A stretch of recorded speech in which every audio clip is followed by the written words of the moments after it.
I will open this meeting of the DeKalb County Commissioners. The date is May 15th, 2023. Good morning, and we have a new Dottie. Come on up, Dottie. Hi, Ben. Sorry about that. You know, it's a slight resemblance. Blonde hair, maybe? I don't know about that. Guys, I'm gonna make it simple and easy on you. I don't have anything for you today. Oh, yeah? Why not? But you brought reinforcements. Well, I was told to be here at 9. But for you guys today, I don't have anything. FYI, I guess for the auditor and you guys as well, is next Monday, bids are due for Bridge 57. We'll see where them come in at. Hopefully, move forward with that. Where's 57? Arrow 40, east of 1. East of 1. That's the rehab one. And then I got Bridge 132 ready to go out to bid, and that's what I was talking to Andrew about. He's working on some clarifications for me as far as right of way. But I'll be sending those out to you guys today and him today, in case you want to review it. And if everything works, that will go out to bid. I'll bring that to you Monday. Go out the bid. That's the one on Arrow 72. All right. And that one will be a replacement from a bridge to a small structure. Oh, really? Box unit like you. Nice. Okay. Sign's moving along good. Still ahead of schedule. Mowing crews are started mowing today. Started getting ahead of the ball game on that. All their gas lines marked. I hope. One we hit.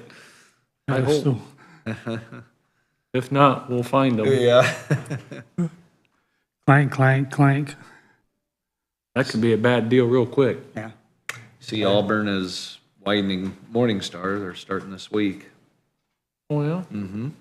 Why do they dig where every gas line crosses the road? They dug a hole all the way down to the gas line about 2 foot wide. That's your locate requirement. Actually visually see the line? Really? You gotta be 2 feet on either side of that line, and then whatever depth you're digging, that much below of it. Okay. Interesting. They're kind of particular about that. Yeah, I just thought they're paving over, so what was the difference? But Evidently, they're doing something different than just paving. must be digging there too. I don't know what they're digging, but yeah, we do the same thing. Okay. That's why we bought that hydro excavator. They had like a vacuum after they dug. They stuck like this That's it. vacuum in the ground. Okay. Got like a power washer nose. Yeah. Yeah. Oh, It's pretty slick. interesting. Anyway, I don't. Go ahead. Yeah, because digging with a shovel is dangerous too. Yeah, I would think so. Power line. Power line, phone line, any fiber line, if it's not in conduit. Yep, they're getting more stringent on their rules and regulations for digging up utilities or around utilities. Actually, they can fine you and make it to where you can't dig. At least around their utilities, they'll make you require someone else to come in and expose them. You hit them. After, a few instances. Sure. We're all set for the groundbreaking on Friday. As far as I know, Got our golden shovels and Golden shovel. I neon. don't know anything hard by hats. that. We have to bring our own shovels, or are they furnished? Last I knew, they was furnished. What time was that? 2 o'clock. But I sent notice to the council, invite to the council, I should say. you want me to bring you one of them little hand garden shovels? That's about the most I can handle anymore. I got one about that long. It's like a regular little shovel, but it's only that long. I think I'll bring that. So we got the work for County Road 54 scheduled for first week of June, week right after Memorial Day. FYI, I've got letters going out. Mark's working on drafting a letter for the landowners out there explaining the work, what we're gonna do, and probably gonna leave that road closed to through traffic for a week. FYI, make sure that stuff cures real good after it's treated. We'll put cattle panels at each end, and, you know, after we go through, we'll explain it in the letter to the residents. The residents can drive on it, but I don't want it to be a thoroughfare or heavy trucks necessarily run it until that cures.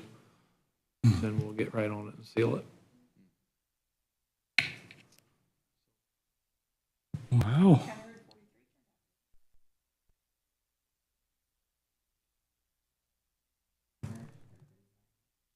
We gotta finish the guardrail yet. I had to buy some pieces. Get that a little bit back up to a standard or today's standard was. So. By the way, there's access to your highway department from the Uh-huh. It's not fenced off back here. They took it down when they put them monitoring wells out, never put it back up. Okay. Yeah. Matters, but could be a problem, I would think. Just walk through the front. We don't have the gate to shut. Because we're gonna be fenced in at the new location. On two sides. Yeah. Well, the creek protects us. And, yeah, in theory, Yeah. they want to get around it. They'll come through wherever, yeah. but.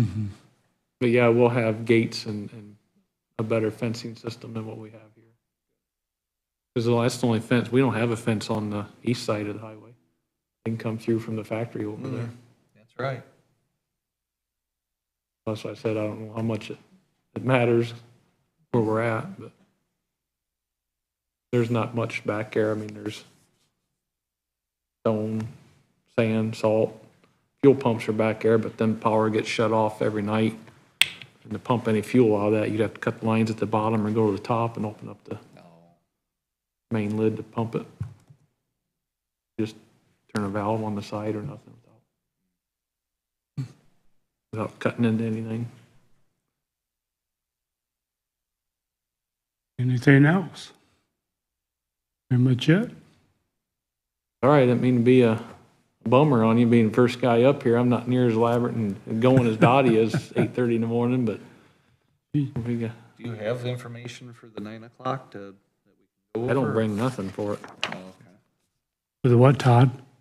I thought maybe for the 9 o'clock appointment we have, maybe he'd have some information as Oh, far as sight distance and. yeah. I don't bring anything on it.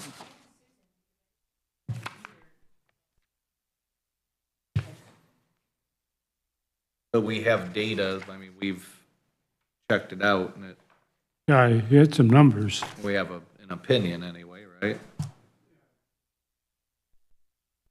Assume that's I why don't you're even here have- for 9 o'clock, right? I was asked to be here, yes. Okay. No, I didn't bring anything on it. But what I'm saying, you've seen it. And you That's know why what it Mark's is. here. Mark checked it. So you and Mark, okay, yeah. If I remember right, you checked out 70 feet from the ditch.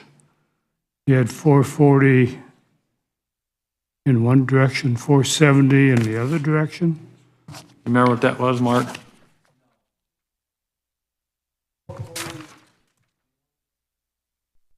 .480, okay, in the other direction. That's 70 feet off the creek, And then the that west, don't, the west of the creek. that didn't include any of your downgrade. That didn't include down, and what's the minimum, 500? 500, but then you gotta figure downgrade in, right? Should. Downgrade for extra braking. Yeah, yeah. 3% downgrade will add 25 feet. 25? 6% downgrade adds 53 feet. 9% downgrade adds 93 feet. Wow, 9% would be big, wouldn't it? Yeah, for a road. Do we have anything 9% DeKalb County? I mean, that's, Oh, I bet we do. Probably. really? Yeah, I know of a couple.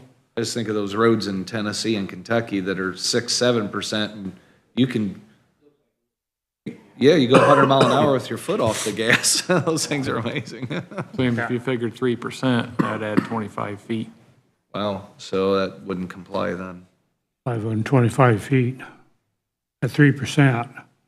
That's probably about what well, the ones maybe a little more than that, maybe ones, I'd say 3% is probably fair. It's probably a little more than that, yeah, but I don't have a 4 or 5%, it goes to 6%. So we're off by anywhere from 50 foot to 100 foot then, right? Roughly.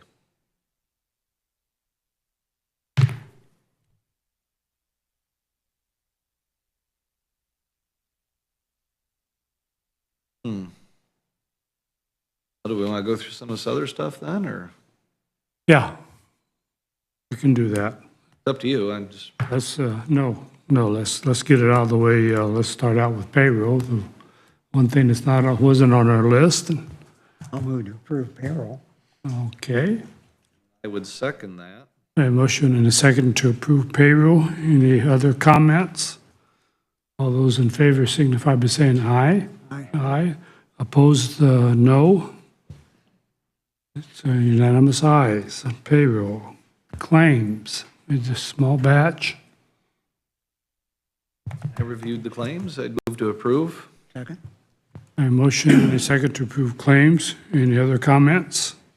All those in favor signify by saying aye. Aye. Aye. Opposed, say no. Claims are approved. Jody, if you can get some copies of that stuff I just forwarded to you for our 9:30, just so we got hard copies in front of us. Thank you. Minutes. 3 minutes. I didn't see any minutes either. I didn't think I I did. thought I did, and Yeah. now, if you happen to have minutes from last week. Huh. Yeah, if you just want to forward them, I'll read them on my phone.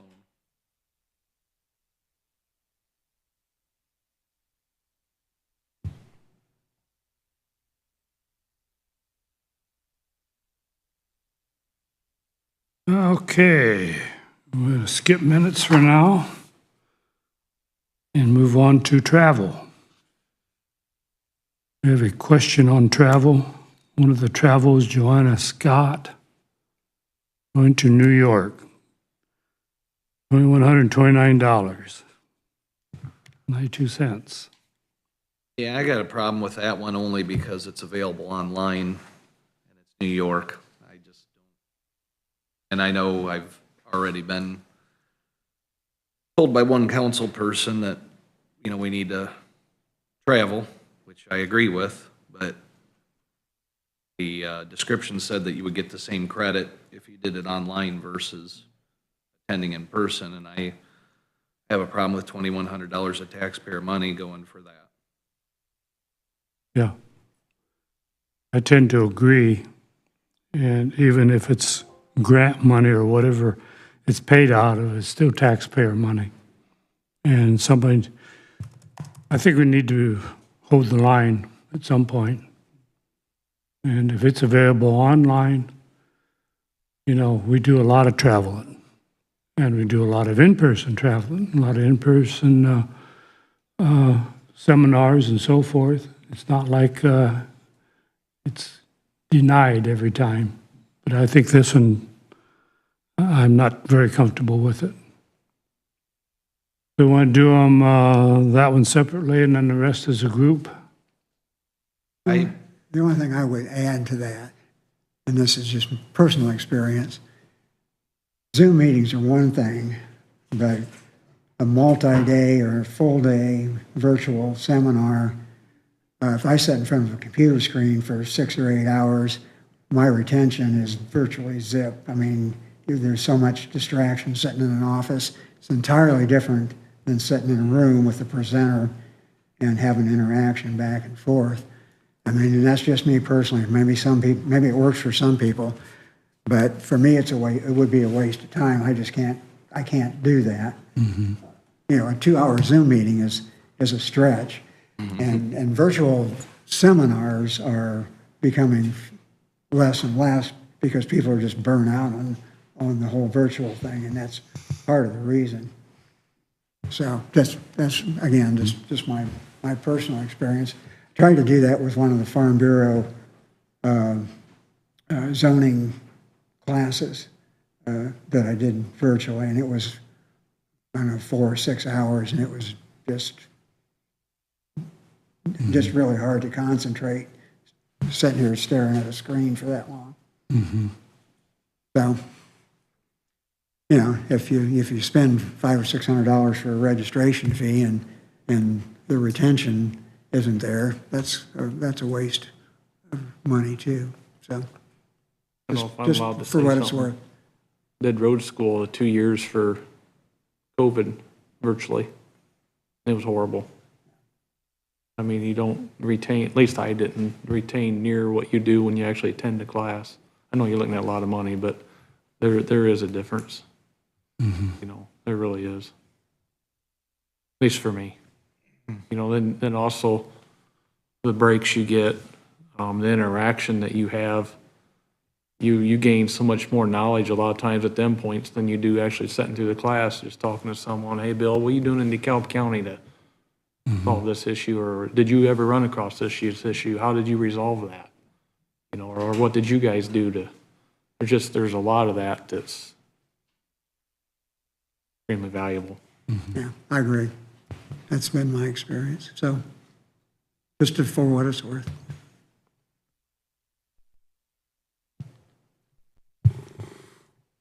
What do you think? I'd make a motion to approve all except for the New York travel.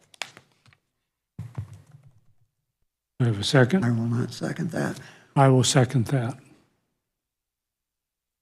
Any additional comments? All those in favor signify by saying aye. Aye. Opposed, say no. No. Okay. 2/3.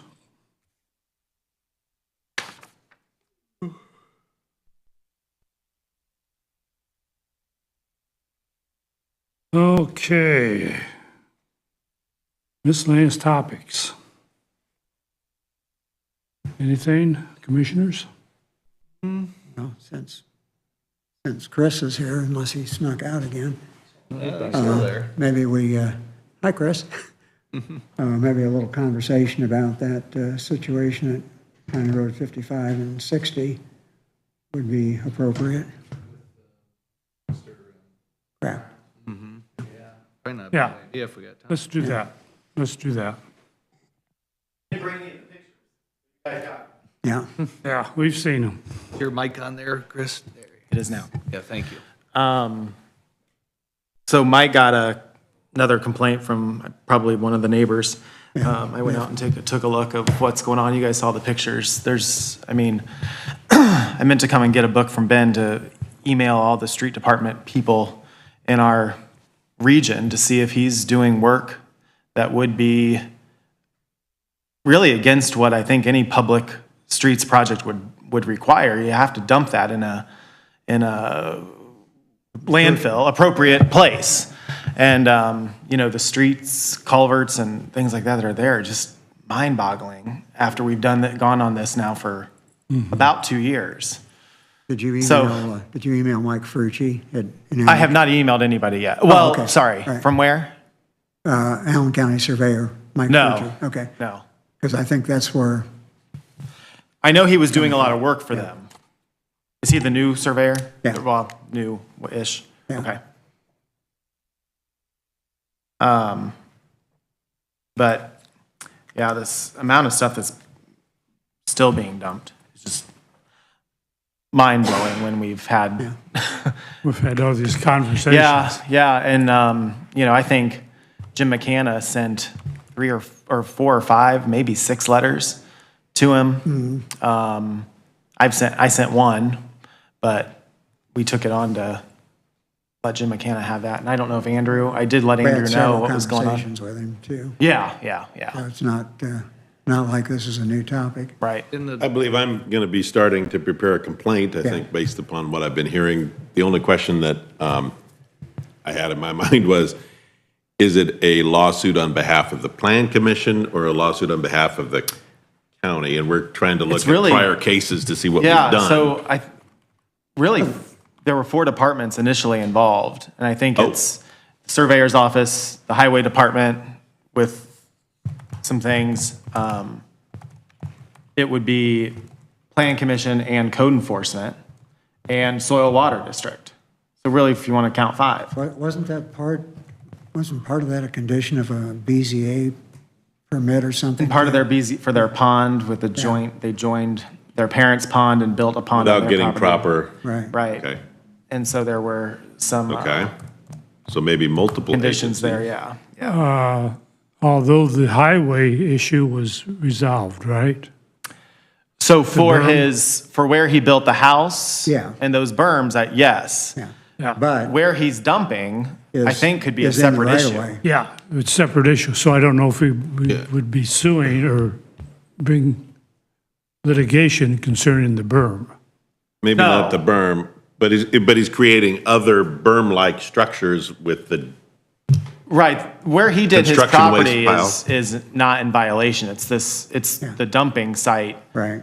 on 55 and 60. But he's burned that, and that's almost certainly and partly in the right of way. And I would think that so. driveway he put in, it's partially asphalt. Right, and the driveway was That's partially- definitely a violation. Yeah, so the driveway is a violation as well. Okay. Wasn't permitted, correct? Right. right. And when someone does let's say, an illegal driveway, who normally enforces that? Is that normally the Plan Commission? The Highway Department. Highway Department, which would be through code enforcement and Send them a letter. And have you filed suits? I haven't done On none any of it them? yet. Not on Okay. this one. Okay. In the past, we've had other residents we've went after, yes, but I haven't on craft. Oh, so you have in the past, did like McCann prepare a lawsuit against them then or something? We haven't had to. Most people either comply and move the drive to a location that's Allowed under the allowed, rules? or they just remove it totally. Okay. Has he been notified of the incorrect placement or the illegal placement of the driveway? No. Well, we got to do that before we sue, I think, on that issue probably. I don't know. Well, I mean, I think, well, Maybe not. I mean, I don't know if he's ever been specifically told the driveway is illegal. but he never got a permit for But he it. never got a permit for it, but he's been dumping on that property now for 2 years. Years, yeah. 2 years. Wow. And I didn't, well, and he was starting to bring it into compliance. He got his wetland remediation plan. It's in a wetlands too, so the state's involved. He's under a consent order with IDEM, Oh, really? Right. to do this wetland repair, because he was dumping in the wetland. And I've not heard anything from them since He's the also- emails that I sent. No, and Earthsource had originally done that, Right. that plan for him. He's also got an SWPPP plan, What's an SWPPP? That's, soil and water, so that's the soil Pollution and water prevention district? plan, yeah, soil water district. Wow. yeah. So there has been numerous discussions about the importance of permits and so forth, so it's not, oh, I didn't know I was supposed to do that, isn't going to fly this time. Yeah.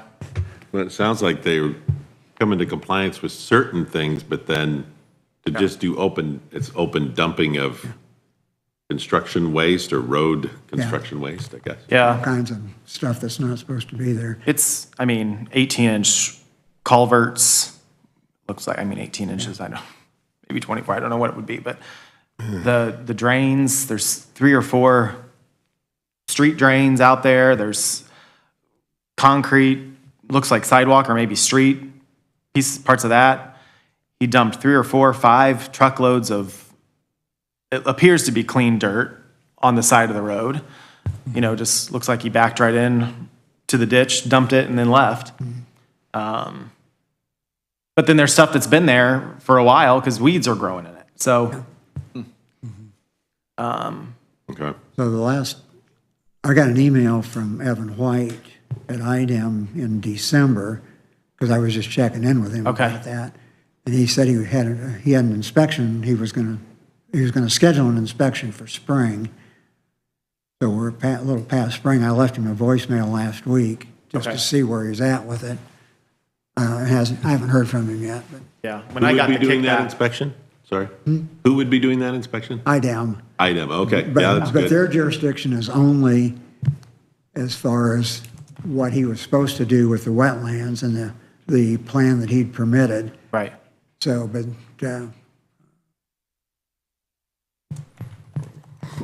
it's a mess. Yeah. It is a mess. It'd be nice if any lawsuit done would be able to cover as many of these sub-issues as possible, and as many county-controlled agencies as possible together, probably in one suit, maybe.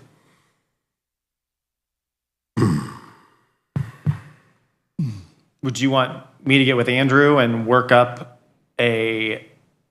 what's a pre-lawsuit letter? Well, yeah, pre-suit letter is fine. Give him 30 days to say these are, kind of work out what our complaint would be and say this is the problems. I think that would look good to a court as well. Yeah, to see that just we've this is our final. done one final, all right. And Do you have to give 30 days?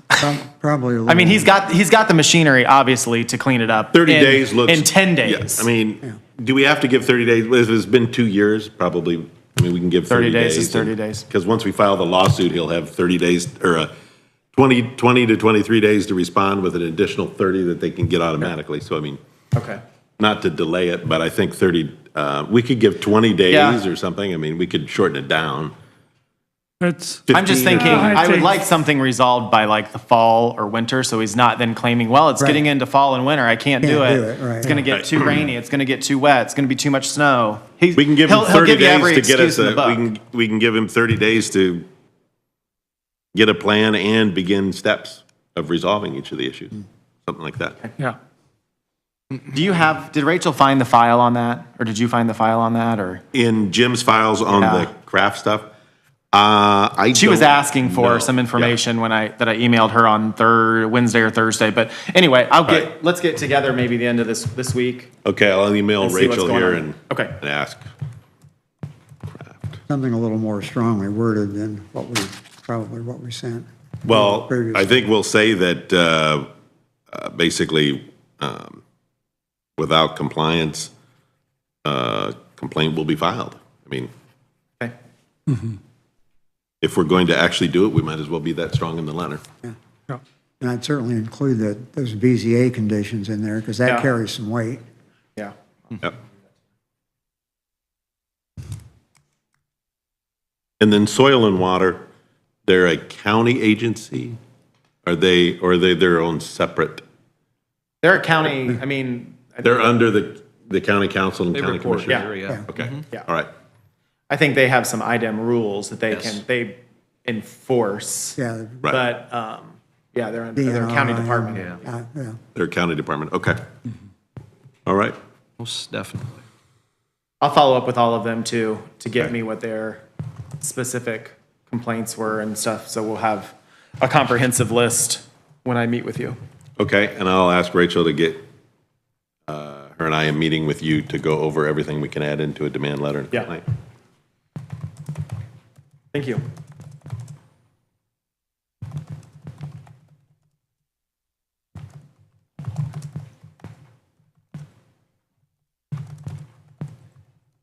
Okay, anything else on that subject? That covers it. Okay, we're getting close to the 9 o'clock. Very close. And just enough time to move to approve the minutes. I'll second that with one thing, just sale is spelled SAALE in the matter of the tax sale there at the bottom. Other than that, if you just want to, it's better than I would have done. Only one word out of all that. Okay. We Other have a than motion, that, I'd we have a motion and a second to approve minutes. Todd's spell check works really well. It's under matters of tax sale, and it was just before the $125 fee increase. Sale, 2As, yeah. Okay, motion second. Any other comments? All those in favor signify by saying aye. Aye. Opposed, say no. Motion carries.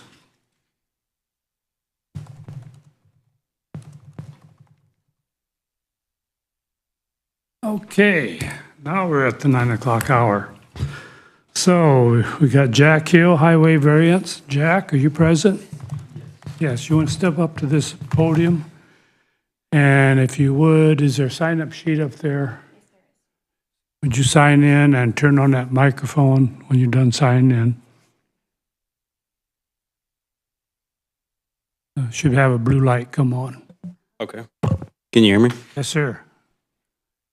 Okay, you've applied for a permit for a Yes. highway, a driveway, and it seems like it doesn't meet site clearance distances. According to Superintendent Ben over here and Parker. So what have you got? What's your idea and what are you trying to you want to do with this driveway?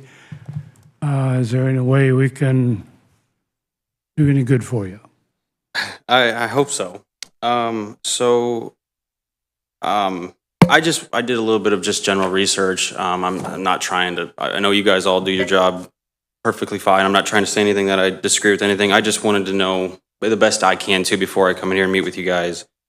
So, I talked to the gentleman before. He said we had 470 feet. We needed 500 to be able to put a driveway in. And this is the only location I can put a driveway in on my property because there's a creek on one side and then my property line on the other. I have nowhere else to go.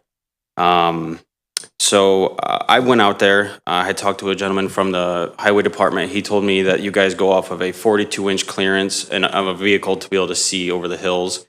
So I had my brother go out there and I had him take a tape measure at 42 inches and I just kind of had him, I creeped up over the hill with my flashes on so he could see me.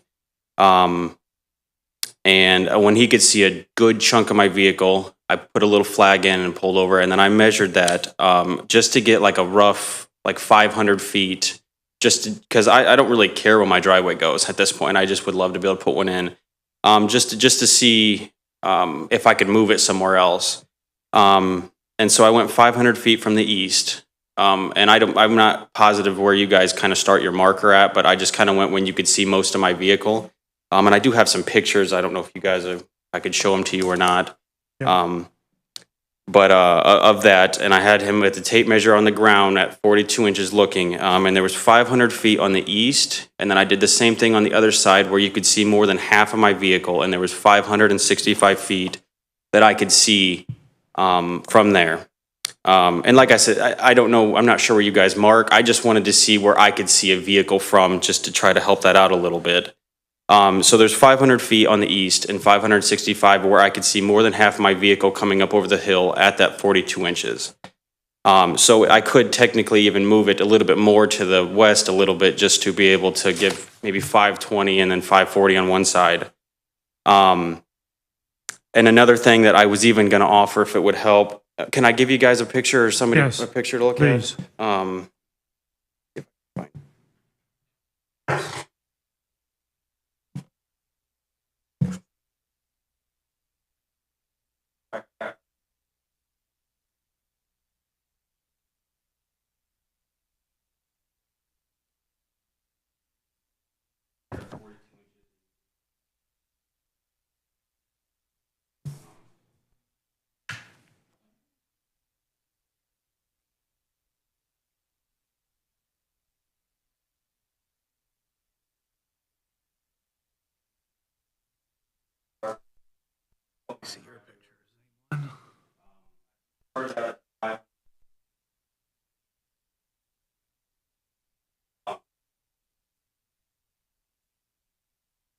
There is trees going towards the west.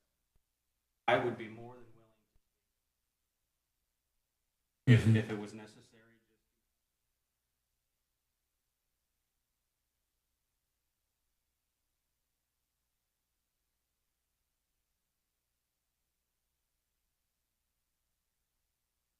So you can see the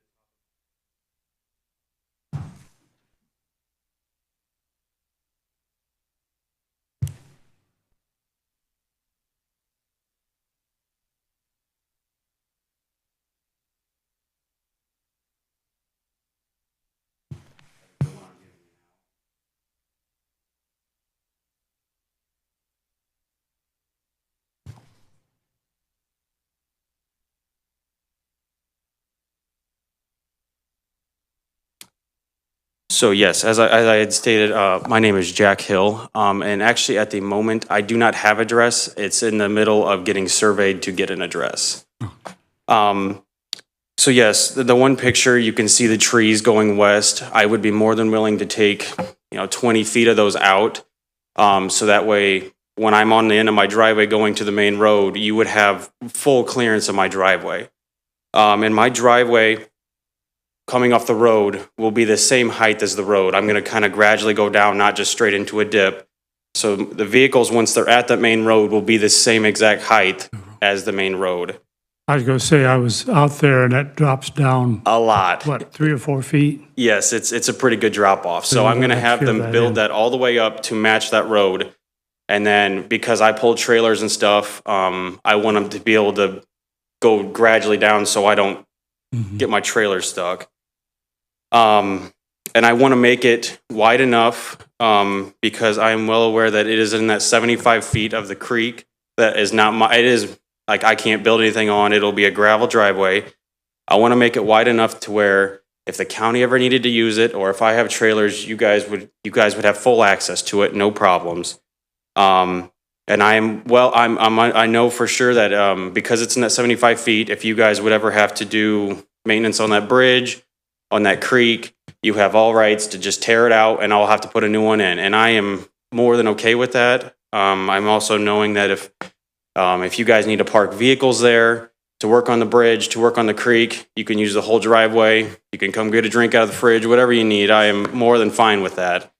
There is a problem with that bridge, because to the east, there's no room to your parents' driveway, which probably should have never been allowed. Yeah, that under one the is much. circumstances, but that's another day and age, and it is what it is.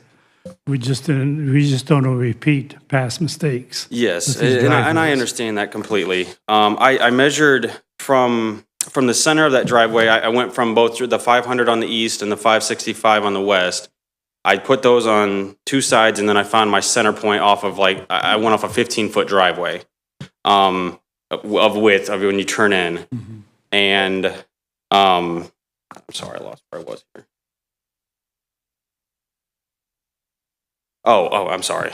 And so that is 69 feet from my property line going to the west, and it is 38, just under 39 feet from the very beginning of that rail on the bridge going east. So it's just about 40 feet from where the edge of the middle of my driveway would be to that railing to the bridge. So like I said, if I get my house built at the end of this year and they contact me and say they need to rip that driveway out so they can work on the bridge, I'm fine with it. I'll pay to put a new one in. I have no problem with that. Like I said, I don't have anywhere else to put one on this whole property. How would you access your house as far as, like, if that bridge was to be reconstructed, maybe a couple months? Yes. How would you get in and out of your residence? I would probably have to park at my parents'. And then there is a bridge going across that we would use just for the time being. Bridge? Huh? Is that a walk bridge? Yeah.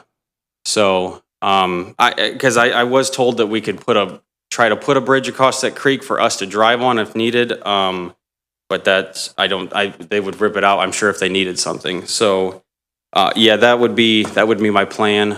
If we ever had to do that, luckily I said we do have a place we could park next to it. And then, there is, I would assume it's county built. There's a opening on that creek. I don't know if you guys put that in just for access to be able to get to the creek on the inside or something.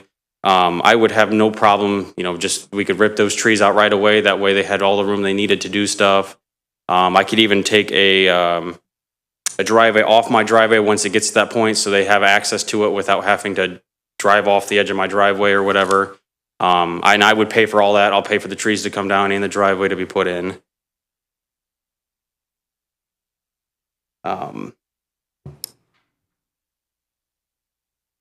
I do know that a part of the concern is that road is 55 miles an hour. But I was looking and it is a very hilly road. I know that some people don't really care how fast they go, but I find it hard that some of them probably could even get to 55 because it is a very short back road.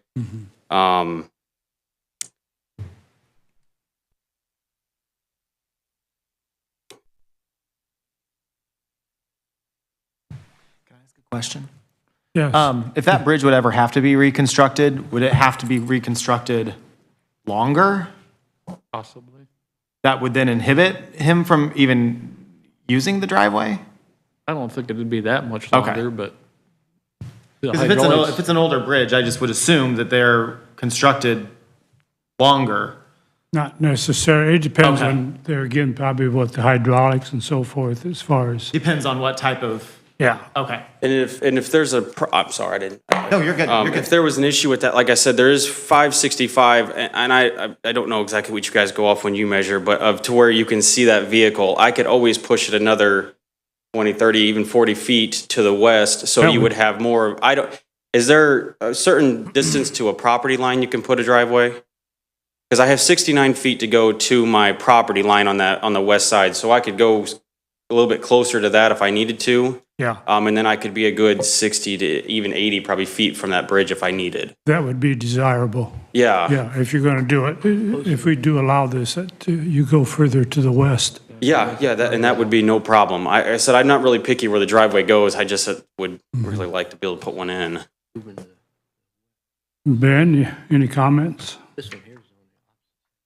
I don't know what the new standard is, but I know the federal highway standards has changed for the guardrail bridge approaches. That now when they're replaced, the guardrail is longer. That's going to encroach further each direction. This looks like your vehicle's a pickup as well, pickup truck. Yes. And that is why I tried to show at least to the bottom of the windshield, because the height of that is about the average height of a car top. So you at least be able to see a car coming up. You know, I talked to Jack last week, 2 weeks ago, and I hate situations like this, I'll be honest with you. I feel bad that we can't always make things work the way we want. Ideally, that any driveway there should be as far away from that bridge as possible, Right. just due to construction. I mean, he's okay with it, but in reality, property sell, his folks' property could sell, you know, or we all pass at some point, things are going to change hands. The next people may not be so forgiving with not being able to get in and out of their home, you know, with bridge maintenance. That's a concern. You know, and Mark shot that. I mean, he's in a pickup truck. You can just barely see the tops of the hood. I mean, I don't know. That was always my question. How much of that vehicle that's approaching do you need to see at 500 feet? In other words, is it just the top of the vehicle, or is it the bottom of the 42 and 42. windshield, We or use 42 inches on each end. on each end? 42 It's inches, 42 inches. So on a car, yeah, you're talking, You got a Bottom car of the on both windshield. ends. 42 inch, you know, you see the top of a Camaro or a sports car.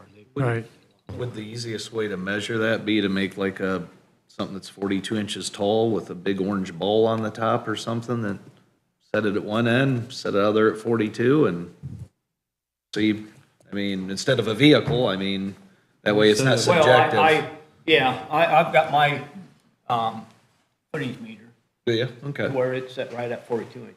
okay, So then I'll set my truck up at 42 inches. I'll set light on there, it's bright, so I've got something to go off of. And then that has to stay in that 42 inch range the entire. so we have a bit of a discrepancy on this sight distance. And what's your thoughts, commissioners? I'd like to maybe, if Ben has time, or Mark, I'd go on that ride to sit out there and see how they come up with the measurements on this one. I'd like to see it shot, if you have time, not that I don't trust you, but I'd like to see it for myself. It's up to you. I'd like to do. I think we gotta be very careful with these, you know, the rules are the rules, but if there's a way to move it, like he said, and get 500 on each side, but I gotta see it for myself before I vote for it. I'm wondering about posted and hidden driveway, and I know you've been against that pretty much, Ben, but I was on Cairo 28, west of 327, just looking at a property over there, and I come across this hill, over this hill, and there was a hidden driveway sign, and obviously, just over the crest of this hill was a hidden driveway. What's your thoughts on that at this point, at least, especially coming from the east, because of the other driveway? And I'm talking about the parents' driveway, which obviously is not in compliance under today's standards. Should that be posted? And I'm sorry, there is a hidden driveway for theirs on that east side and a narrow bridge driveway, and there's a narrow bridge, I'm sorry, not a driveway. So there's a hidden drive and a narrow bridge posted on the east, and then on the west side, there's a narrow bridge. There would just need to be a hidden drive on that side then. I missed that, I'm evidently. sorry, I didn't say that. That's okay. So it's I already, don't know how much bearing hidden drive signs have. I mean, how much people pay attention to signs. well, we know that a lot of Did you times slow they down don't. when you saw the sign? But at Just least curious. it's posted. At least, they can't say, well, that driveway's hidden, why wasn't it posted? I Is see that- a lot of signs and you just drive on by them. Question for Andrew. Does posting a hidden drive, does that relieve the county of any liability? That's an interesting question, whether or not you just, it seems to me like it would have some bearing on liability because you're notifying people of it, but I could see some legal problems with just allowing people to put driveways wherever they want to put them and just put up a bunch of hidden driveway signs throughout the county. You might have 50 of them or something. Yeah, That doesn't obviously, seem like a though. healthy deal. Right, obviously in today's world, though, we wouldn't I'd have to allow. research that to see whether or not the hidden driveway signs are there for pre-existing grandfathered driveways, or that's what are I they would- being allowed around the state just to put in sort of willy-nilly wherever somebody needs a driveway? It's not just, I understand it's not just a pure want here, he needs it, but Maybe we need it. I could research that a little bit. Yeah, see what the would you, purpose- and yeah. obviously, if there's only 100 feet of clearance, a hidden driveway sign wouldn't take care of that in today's world. Maybe we need to put something in the ordinance or something that there's some specifics. If it's within a certain amount of feet of allowed, the 500 feet, that a hidden driveway would allow some variation in that distance. So let's say the driveway is 450 feet, and we're not going to allow that unless there's a hidden driveway sign on the other side of that hill. But not go down to the extreme. Obviously, wouldn't allow 300 feet or maybe even 400 feet. But maybe give some variance to that sight distance if there's a hidden driveway sign. The bad thing with that is what's your standard you basing that off of? This design standard is built by an engineer for your stopping distance. So you got your variation of age groups, your variation of vehicles for your reaction time and your stopping distance. So you're going to have to do an engineering adjustment to base your decision on why you made that decision. That's where the liability comes in. I'd have the same issue with doing that as I would with lowering the speed limit to be able to locate a driveway. I think it's a can of worms that we don't want to. At least if you lower the speed limit, though, you have complied with the stopping distance. Not that anyone will follow it, don't get me wrong, but at least we're legally right at that point. Hey, we lowered that, now we have the sight distance at 45 mile an hour instead of 55. I would be more for that than to make a variance. Especially if it's a short road that's hilly, I would have no problem taking down the speed limit, especially if we're close. Yeah. You're off, if you need 500 and you're at 204 foot, no, we're not lowering the speed limit down to 30 but 10 mile an hour would help. That might give us what we need. Would 10 mile an hour give us what we need? Except our authority to lower the speed limits was never granted to be able to place driveways. That's completely outside the scope of our authority to do that, Let's You be also dangerous. are- which is exactly the reason. Doesn't that also put the driving public in an area where they're responsible? If you drive and every 2 miles, there's a 45 mile an hour speed limit for a driveway and someone doesn't slow down and there's an accident, then that person driving that road with speeding, don't you, do you really want to put everyone that drives that road at risk because of a driveway being in wrong, improper place?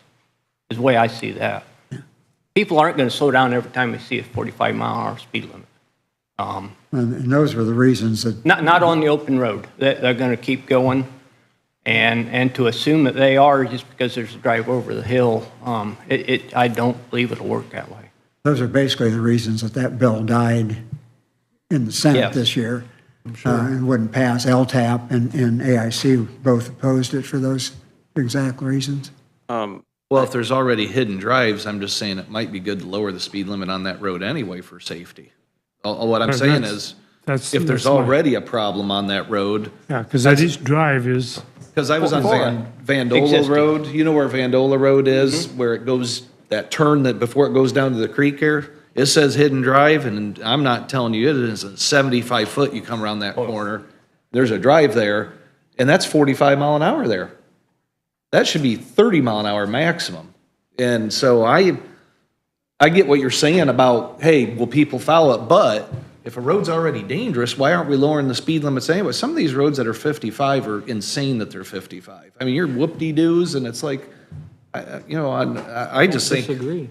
I think we ought to really look into seeing, because this gentleman, if we can help him get a drive plus make the other drive safer by lowering it, you know what I'm saying? That's a good point. I don't want to ever lower speed limit to, you got to be at the full sight distance at that speed limit then, Yeah. as far as I'm concerned. But if that helps alleviate an already existing drive that could be dangerous, it just makes sense to me.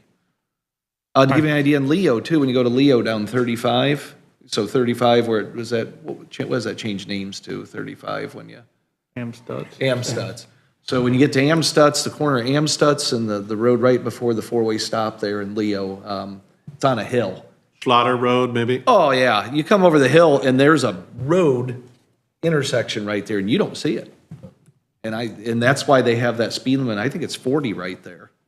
And that's still not low enough. But 327 going north where 28 crosses is a hill, no sight distance.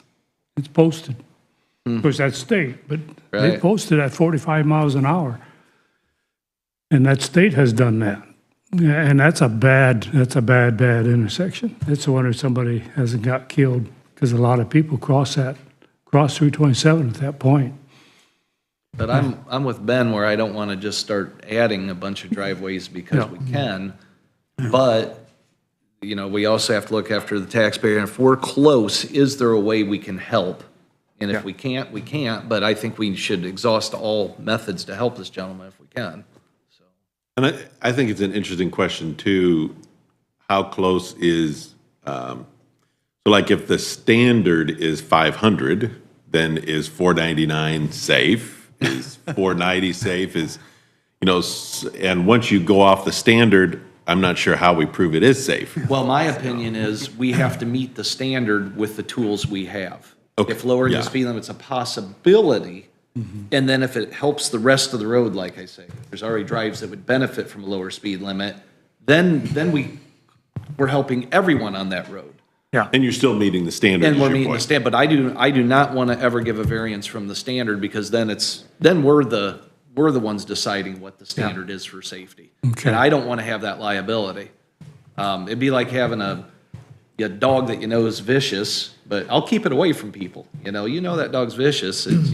You can put all the warning vicious dog signs on your house you want. To me, if I'm an attorney, I say, you knew that thing was dangerous. And the same thing Yes. with the signs. I think if nothing, I think those sight distance signs, to me, that's admitting we got a problem. And I would use it against someone if it was me. If I was an Okay. attorney, I'd say, well, you guys knew it was a problem. You even put a sign there. When we go out and look, we just look for the best interest of everybody, the county, and the safety for all. Sure. We don't go out and try to make people's lives hard on this. Oh, no, We of don't. course not. Well, I see it as two options. We can table it until Todd, you go out and have a look at that, or we can grant this variance under the condition that we post that road 45 miles an hour. Well, I'd still like to see the sight distance myself. I'd like to table it, and I'll do it right away if you can. But I'd like to see what he's talking about, put my eyes on it, and then say, now if it was 45, how far would we have to be? You know what I'm saying? Because Ben's gonna need that data to do it right. I don't wanna, There's enough data, there's enough sight distance at 45. there is at Yeah. 45? Yeah. Don't you have to go through some sort of special traffic highway study to lower it to We have to 45 have or a- not? We have to have a NERC study, and What does that cost, Ben, to do a NERC study? it doesn't cost anything, Doesn't cost anything. Just They're time. free? just time, yeah. Oh, We pay into NERC yearly. okay. Yeah. So they'll do the study for free? Okay. Well, it's, yeah, it's a set, It's it's a essentially set free. rate. You say right. at 45, there's enough sight distance. Yes. Would you drive 55 mile an hour down that road? Maybe. I've been in the truck with Ben before. No, would you though? I mean, if you were driving, would you be driving 55, I'd probably run her about 45, honestly. 45? Yeah. But when I was younger, I wouldn't. Oh, well, yeah, I was younger, it's 145 Yeah, yeah. on one wheel. I normally drive 45 on those roads. If I have my trailer behind me with the backhoe on it, I drive 30 and 35 I'm getting older, Todd. because I've it'll got just wobble you all over the place. So, okay, let's table it. Yeah, I would move I think that we need to table it just to think about it, but Yeah. I want to help the gentleman if we can, but it has to be to the standard that, I don't, we can't bend on the standard, in my opinion. I I agree with agree. that. I totally agree. But Yeah. I think we should try to help if we can too. I agree with that. I'm always hard pressed to justify overruling a department head who we hire to make these decisions, but Let's you get know, on. I think having a look at it is wise, and In the meantime, Ben, let's apply for a NERC study. Because of that east driving. Yeah, Let's get a study on it and get that lowered to 45. yeah. I'd like to know what they think of the hidden driveway that's already there and if it's going to help at least a little if we lower the It's speed. got to. And I'll When you research it. get out there and you I'm- see it, you'll see what we're talking about. Yeah. A quick Westlaw search is yielding me a bunch of other sign stuff that's not with hidden driveways, so I'll have to What, 27? dig into that a little bit more. Yeah. 27? I would say it would very much help because even if I can't build there, that's still my parents' house. So I know pulling out of there, if it was a little bit slower, personally, Yeah. I think that would Yeah. help. Yeah, that's my mom, so. I can.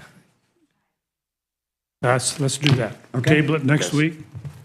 Put that back on agenda next week. You I come- don't, Can you come in next week? Any day, yeah. Any NERC day, won't any have day. that study done by then. NERC won't have that study done by then.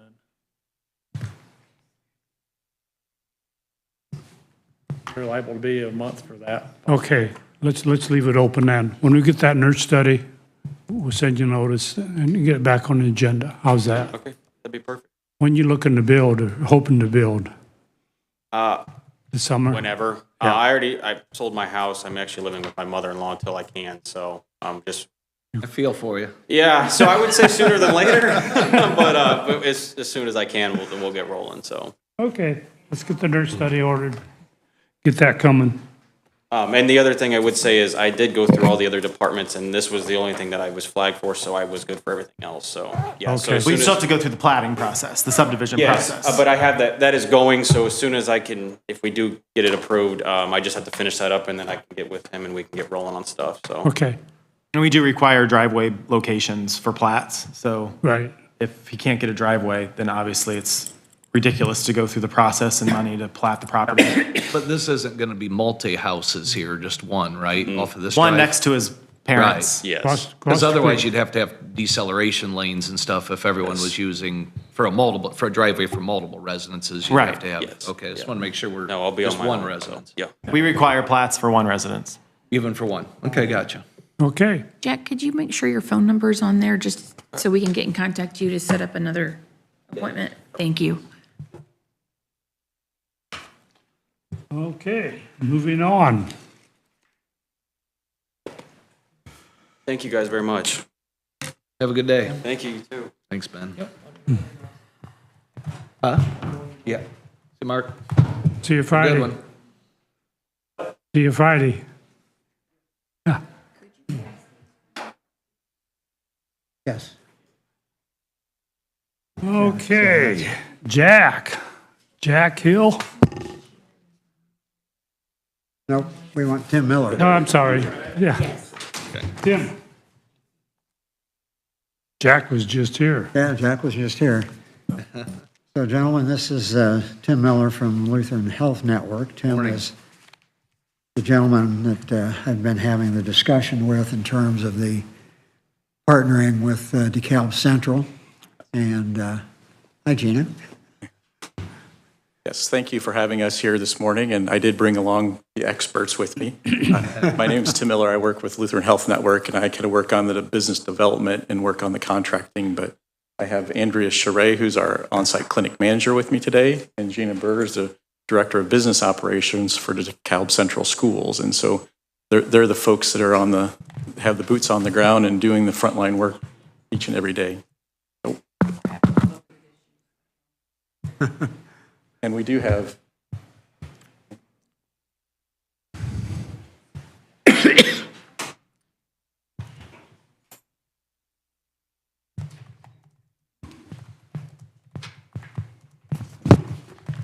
So at the last meeting, we talked about the clinic a little bit and indicated you both had some questions or some things that we wanted to discuss. So these are the people that we needed. and Have all the answers. Yes. I'm going to turn this over to Gina. She put together the handout for you, and she'll take you through that real quick. And if you have any other questions outside of that, we can assist. Hi, Gina. Good morning, everyone. All right, so let me just say, first of all, I'm super excited about the potential collaboration with the county and our clinic. Our clinic has been in existence since probably 2012 when I came to the school district. Great benefit. I'm sure everybody can see how beneficial that would be for your employees to have an on-site clinic. We are self-funded, DeKalb Central Schools, so we pay all of the costs for our medical claims, medical insurance, all of those sort of things. So the clinic came to fruition through cost-cutting measures. So you go to, I'm sure you all have the medical bills, you go and you get a simple lab draw, $375. You go for an office visit, $175. So it was, how do we, as self-funded insurance, cut those costs and mitigate that liability? In steps the clinic. So we've had a lot of years to refine this. COVID threw us for a loop, as it did most medical facilities, with our staff getting sick, quarantine, all of those sorts of things. Our hours of operation were just variable at best. We had really great utilization, COVID hit, and then things just kind of went awry, and we were left to deal with the onslaught. Our clinicians weren't comfortable seeing people who presented with potential symptoms of COVID. So our hours of operation and our services were really scaled back. That continued after, I will say, COVID ceased to be an issue. In steps our partnership with Lutheran, which has been absolutely amazing. We needed to not administer this ourselves. We needed to have professionals in the medical field who knew what they were doing do this for us in terms of staffing, in terms of the services that they can provide to our employees, in terms of legal liability. I'm the director of business operations. I deal with the finances. My cohort, Wendy Pettis, director of human resources. We know how to do what we know how to do, but this is a whole different realm. So we really felt like it was time we were going to ramp up the clinic and make it what it should be and what it could be. We needed to call in the professionals. Luckily, we were introduced to Tim and, Andrea, and it's been great. We started the collaboration with them, as you can see, in January of this year. First thing, right out of the gate, we have consistent days and hours. We're open Monday through Thursday. You can see the dates and times, usually a 4-hour stint. We've tried to structure that, some of them in the morning, some of them in the evening. Our clinic will see any of our employees. Okay? If you work for us, whether that's 3 hours a week, whether that's 83 hours a week, because sometimes that's what it takes, you can come to the clinic. Okay? Your dependents and your spouse can come to the clinic if you are on our health insurance. Okay, so my husband, my children, they can all come to the clinic because they're on our insurance. Again, just mitigates that financial risk for us. So you can see that we took the opportunity to do a survey of our staff. This was just last week, so this is fresh off the press data. And you can see some of those results. Have you visited the clinic since January? We've got about a 50-50. Yes, they have. The second one is the most important. Do you consider the DeKalb Central Wellness Clinic to be a benefit to our district employees? Overwhelmingly, yes. It's convenient.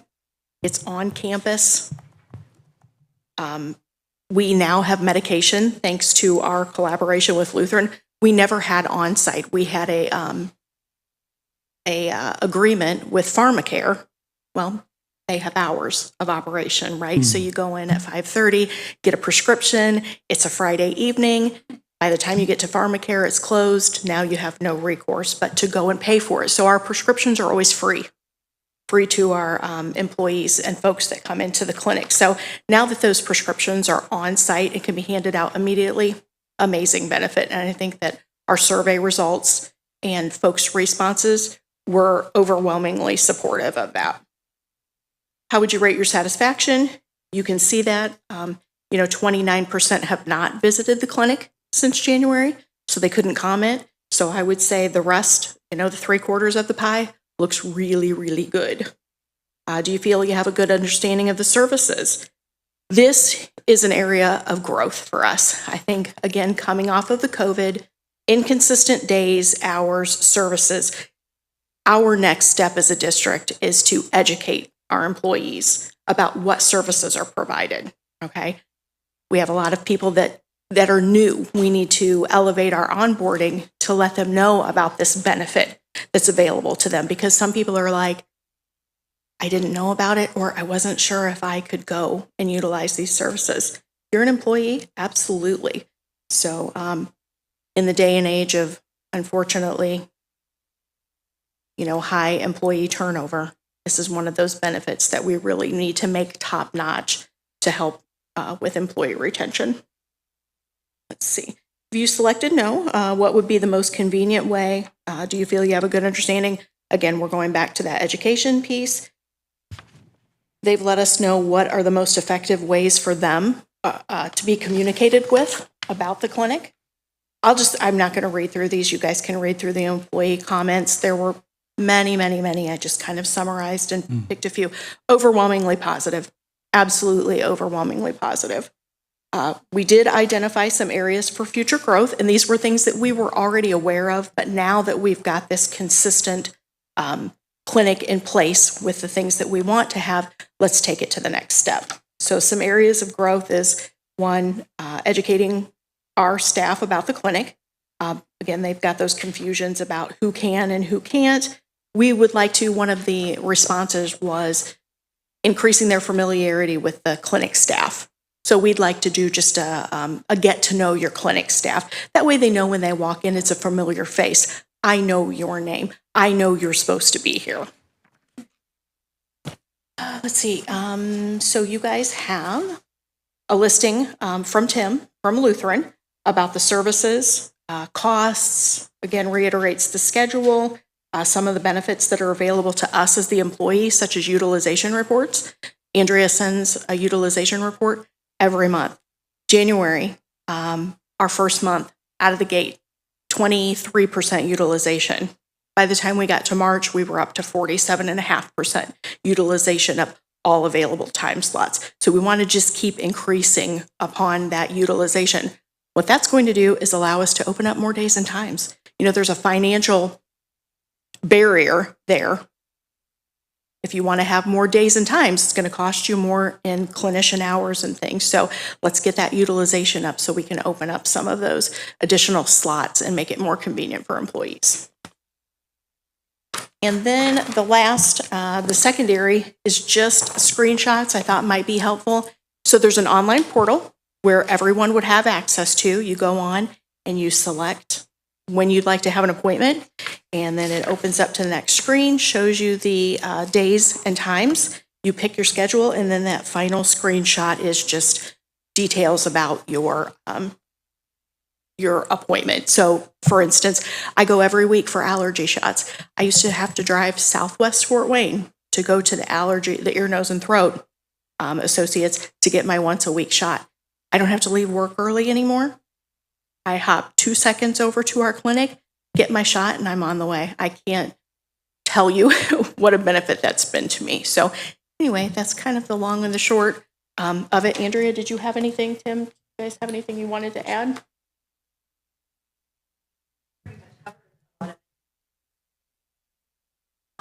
Sorry. Yeah. Yeah. So Gina covered most of what we offer, and we're excited to be able to provide the service. Another service that was really kind of up and coming is telehealth services too that we can offer. And that was, because of COVID, it kind of spurred us on. So that's another option that I think a lot of people forget about as well. Are there any questions in general about the clinic or the contract or anything along those lines? Todd, Mike, questions? Cost? I'm more interested in the costs, yeah. Sure. Want to cut to the costs, is that Sure, what this page is here? This is, well, this is a sample, Oh, I didn't see that one. sample invoice. It's, Yeah. it's, Basically, what the fixed costs are already yeah, indicated there's an here. administrative cost. It's $10 per employee per month. Okay, gotcha. Okay, and then the rest of it is variable based on the hours of the operation of the clinic. So the provider hours going to be pretty much set until we add additional days. And the DeKalb Central Schools has agreed to split that evenly with you all. And then the variable costs would be the pharmaceuticals, and that would be based on what were prescribed. So if there were no prescriptions that month, you would have zero costs. If there were dispensed, then you have those costs. Same with supplies and things. It's going to be tracked by each entity, and those would be charged back. And so it's a little bit different model that you see than most. That usually they'll come in at a $40 per employee per month, and everything is included. This at least gives you the fixed administrative cost for our management and overhead, and then you pay basically the providers per hour, and then any supplies and pharmaceuticals that are used. And the $10 per month per employee cost includes the dependents attached to that. Yes, we charge that only for the employees that are Primary. on the plan, and then the Okay. dependents are included in that.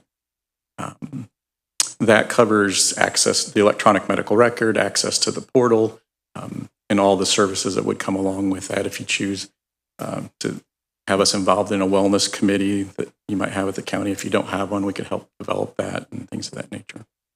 Would you anticipate an increase in these fixed costs if we came on board, just because your utilization would go up, which means you'd have to add more people? So, The fixed costs of the $10 per employee per month, that's not going to change Right. in the That would duration. cover. Right. The variable cost, if we have to add another, say, a nurse or a medical assistant to help out at the front, that could be a potential increase. okay. What would cut off for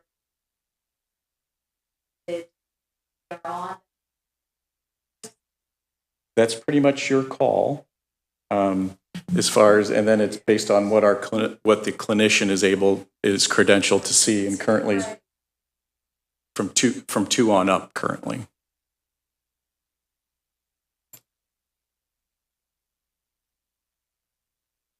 Any other comments, questions?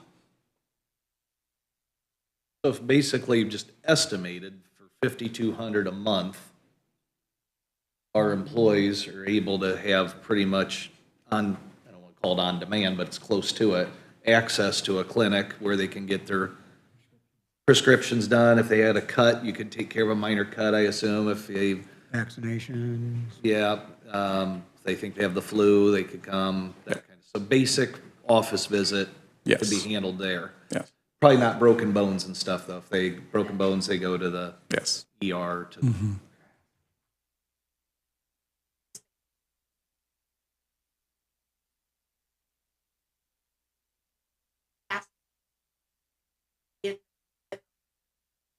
But they had a very limited billing.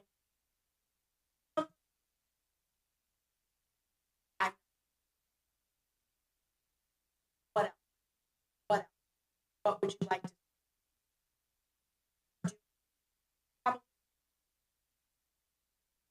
Gina, could you come up to the podium? It's okay. We're going to start doing quarterly employee surveys, kind of like what you see here.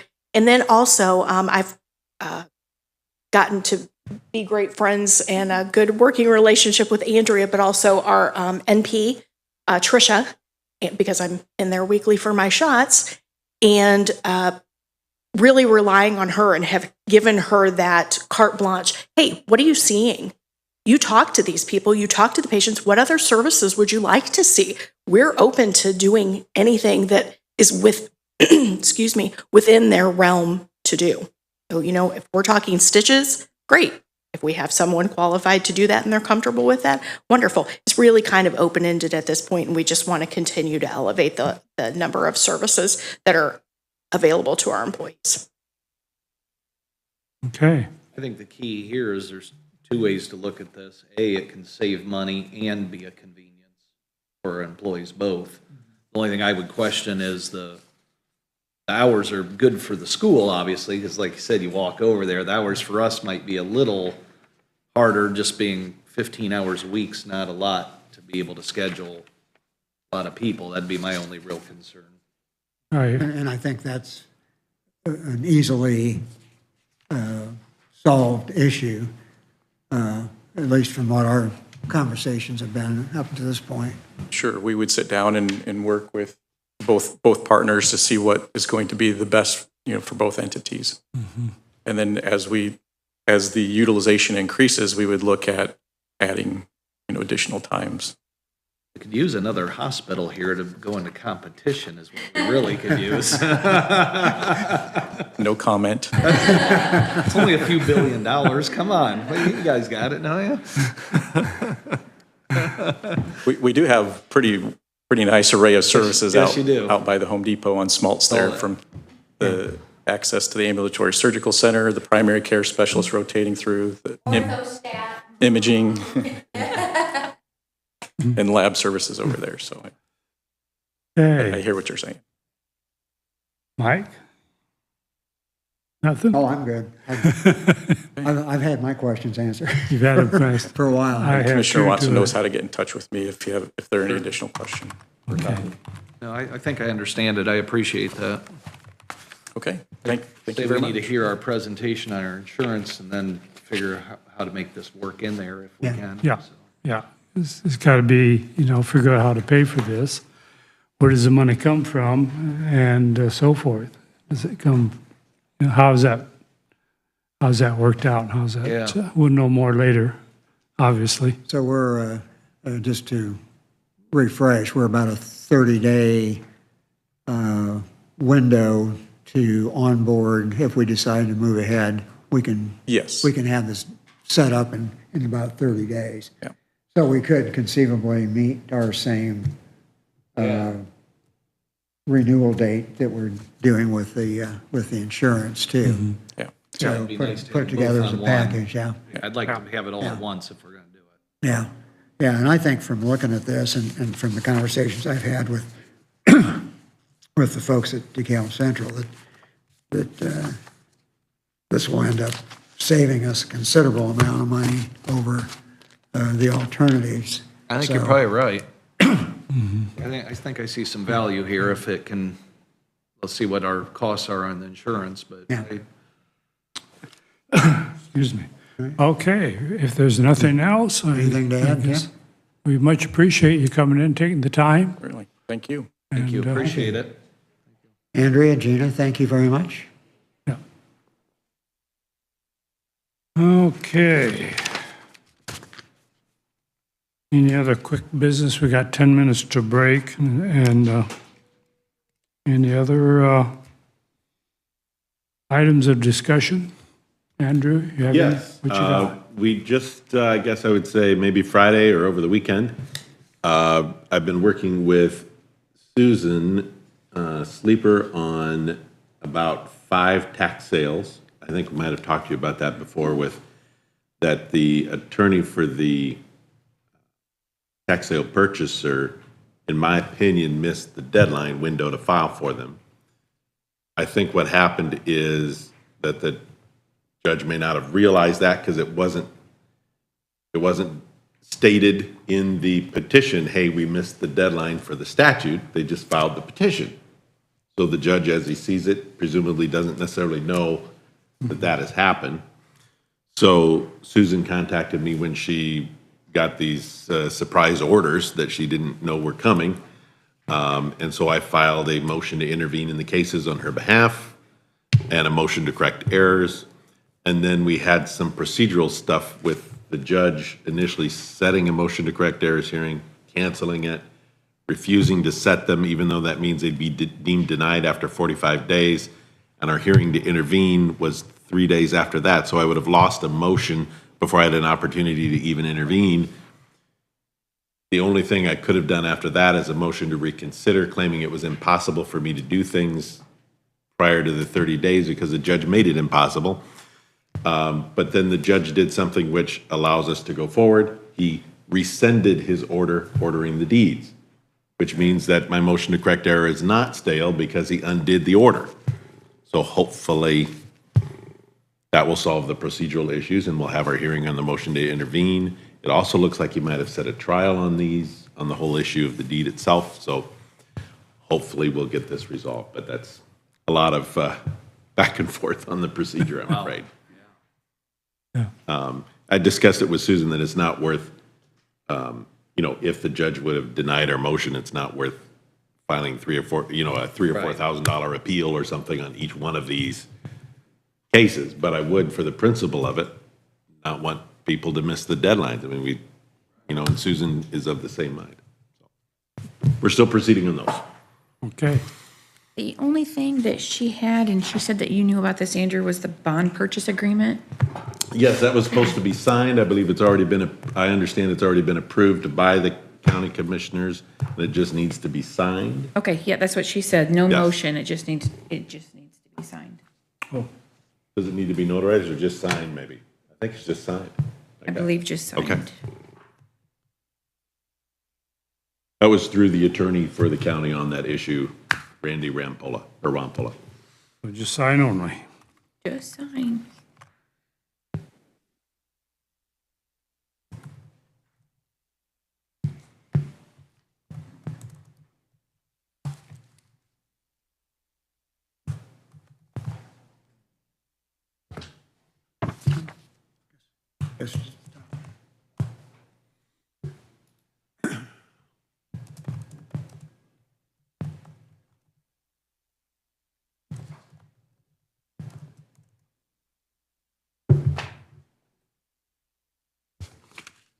Okay. Anything else? I've got a couple things, but they can wait till off the tail end of our meeting. Well, actually, I'll move ahead with one of them.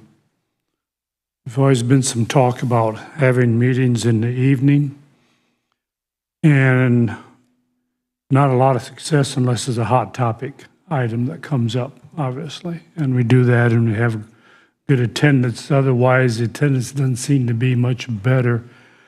There was a comment brought to my attention, but maybe we could get more people to run for office, council or commissioner specifically, if there was more evening meetings. In other words, younger people that have jobs yet that can't, morning meetings aren't very convenient for them.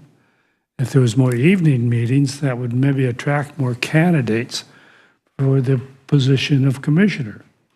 I won't speak for Congress or council, but just for commissioner. So anyway, it's something I think maybe we could toss around. I don't know how that works out with the auditor, but, and maybe it's one a month, maybe, I don't know. Just something to think about. Yeah, I think they did it before, but it was lackluster response, if I remember right, wasn't it? It was. Somewhat, yes. It was lackluster. Unless it was I obvious. think we're in a new day and age, though, where there is more attention being paid to what's going on. Yeah, appears so. Yes, very much more. I believe this was brought up in the last council meeting as well. Sorry to interject. Yeah. Amy Prosser had asked about it. That did not get passed in the council meeting, but they did, Amy and Rick Collins both thought that it was a good idea as well, but it did not pass with Did everyone not else. pass. So let's hash that over, think about that. And like I say, maybe we start out once a month and see how that works out. I wouldn't be opposed to it once a month. I'd hate to do all of them at night. Yeah, well, I would too. I'm a little sharper in the morning than I am after worn out during the day, but once a month I could handle that, no problem. I just think I'm more focused in the morning, but I think it's a good idea for people to have access and see what we actually do. Because I hear all the time, Commissioner, what's that? Well, it's kind of like the mayor of the county. You know, I might describe it to them, but, you know, and whether or not people show up, I don't know, but I don't think it's a bad idea. Considering that we live stream everything and and the recordings are available, you know, the public has. Yeah, Plenty public of has access. access. The other comment that I made though was getting candidates. Right. Because some folks they just don't even consider it because they got a day job. Yeah. And they just can't take off that half a day or sometimes more than half a day. Yeah. Not to mention all the other projects and commitments that we have. So, with that, let's think about that. And Yeah, I'd be willing to discuss maybe a once a month. I would certainly not be in favor of doing all of it in the yeah, evening. I don't think I would either. Yeah, that's family time. Yeah, family time. But maybe once a month. Yeah, well, I think it's worth discussing further and how we would handle it. Right. And depending on who you would have in, just to think about it, if you'd need Dottie to come in, Chris to come in, Ben to come in, depending on what you might have, it might conflict with other people's schedules. Yeah, I guess. sure. Something to just think about. And some of that could maybe be skipped that week. Yep. Right. And Ben's more of a- report, something like today, really didn't have much. And kind of work it out, somehow where, and it would be a set, the first Monday of the month or the last Monday of the month or whatever it might be to do this or so that everybody knows, automatically it's the last Monday of the month we have an evening meeting. And everybody could count on that and. I mean, I could do the first or the last, but I have a couple of Mondays in the middle that are possibly Board of Zoning Appeals. Yeah. And then Waterloo Plan Commission is tonight at 5. So, Yeah. Yeah. And my intention was to have your input on that. I wasn't Yeah, leaving you yeah, out. no, I And, understand that, but I could certainly do, so First long of- as I didn't have another evening meeting, and I've got at least 2 of the 4 weeks, I think, where I don't have another evening meeting on a Monday. Or Fully the, open to that. okay, first or the last, you're saying. Yeah, I believe so, that should work. Okay, we'll give that some thought. And so let's go ahead and take our break and do the pledge and mic's off.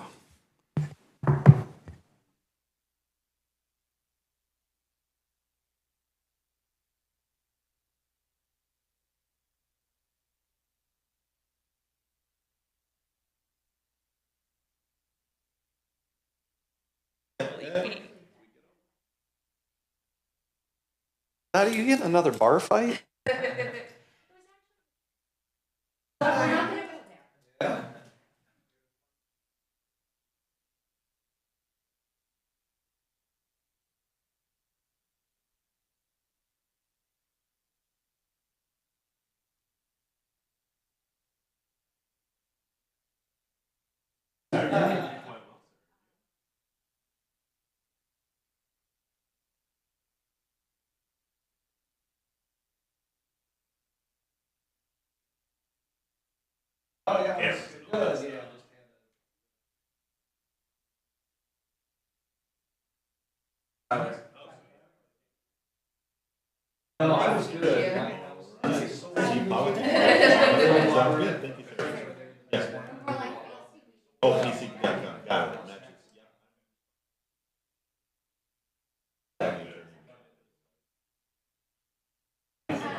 Yeah.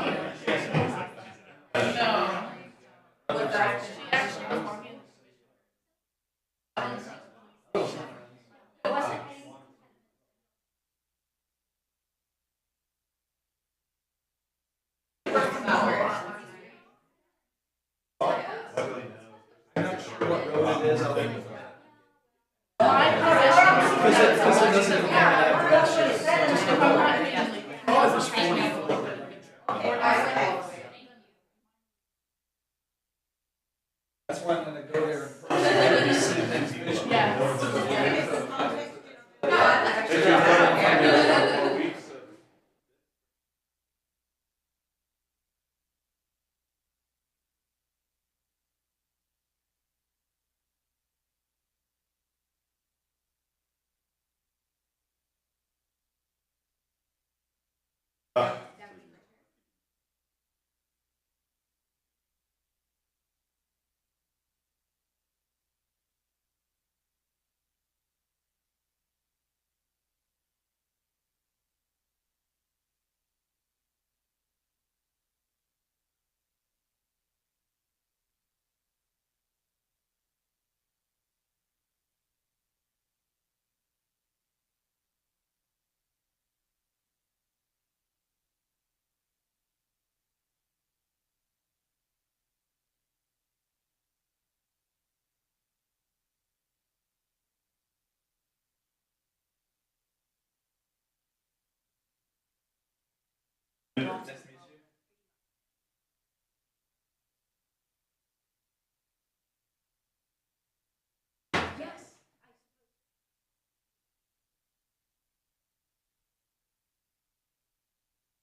Jack.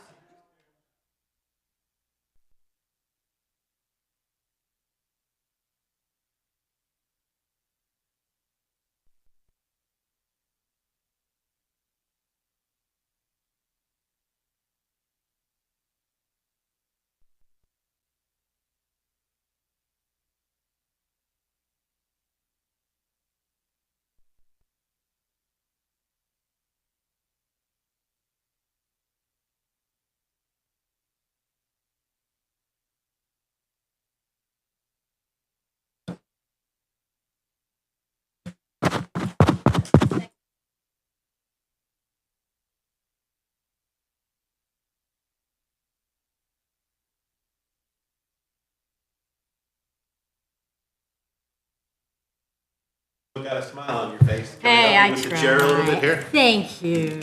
What is Andrew. gonna work easiest? Oh, let's see, I'm trying to decide.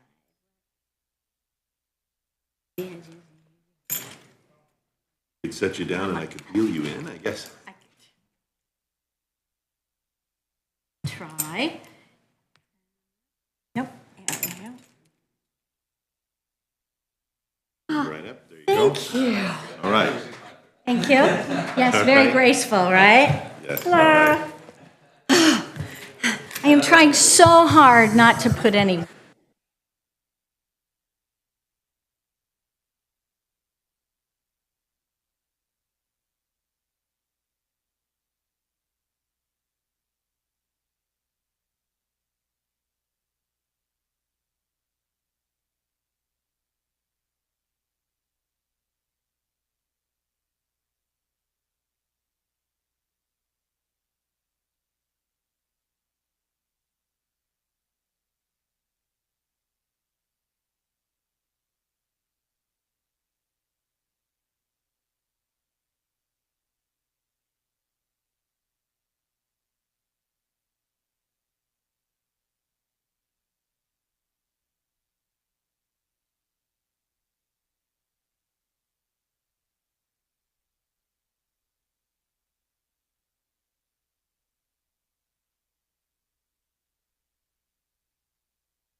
Everybody, mic's on.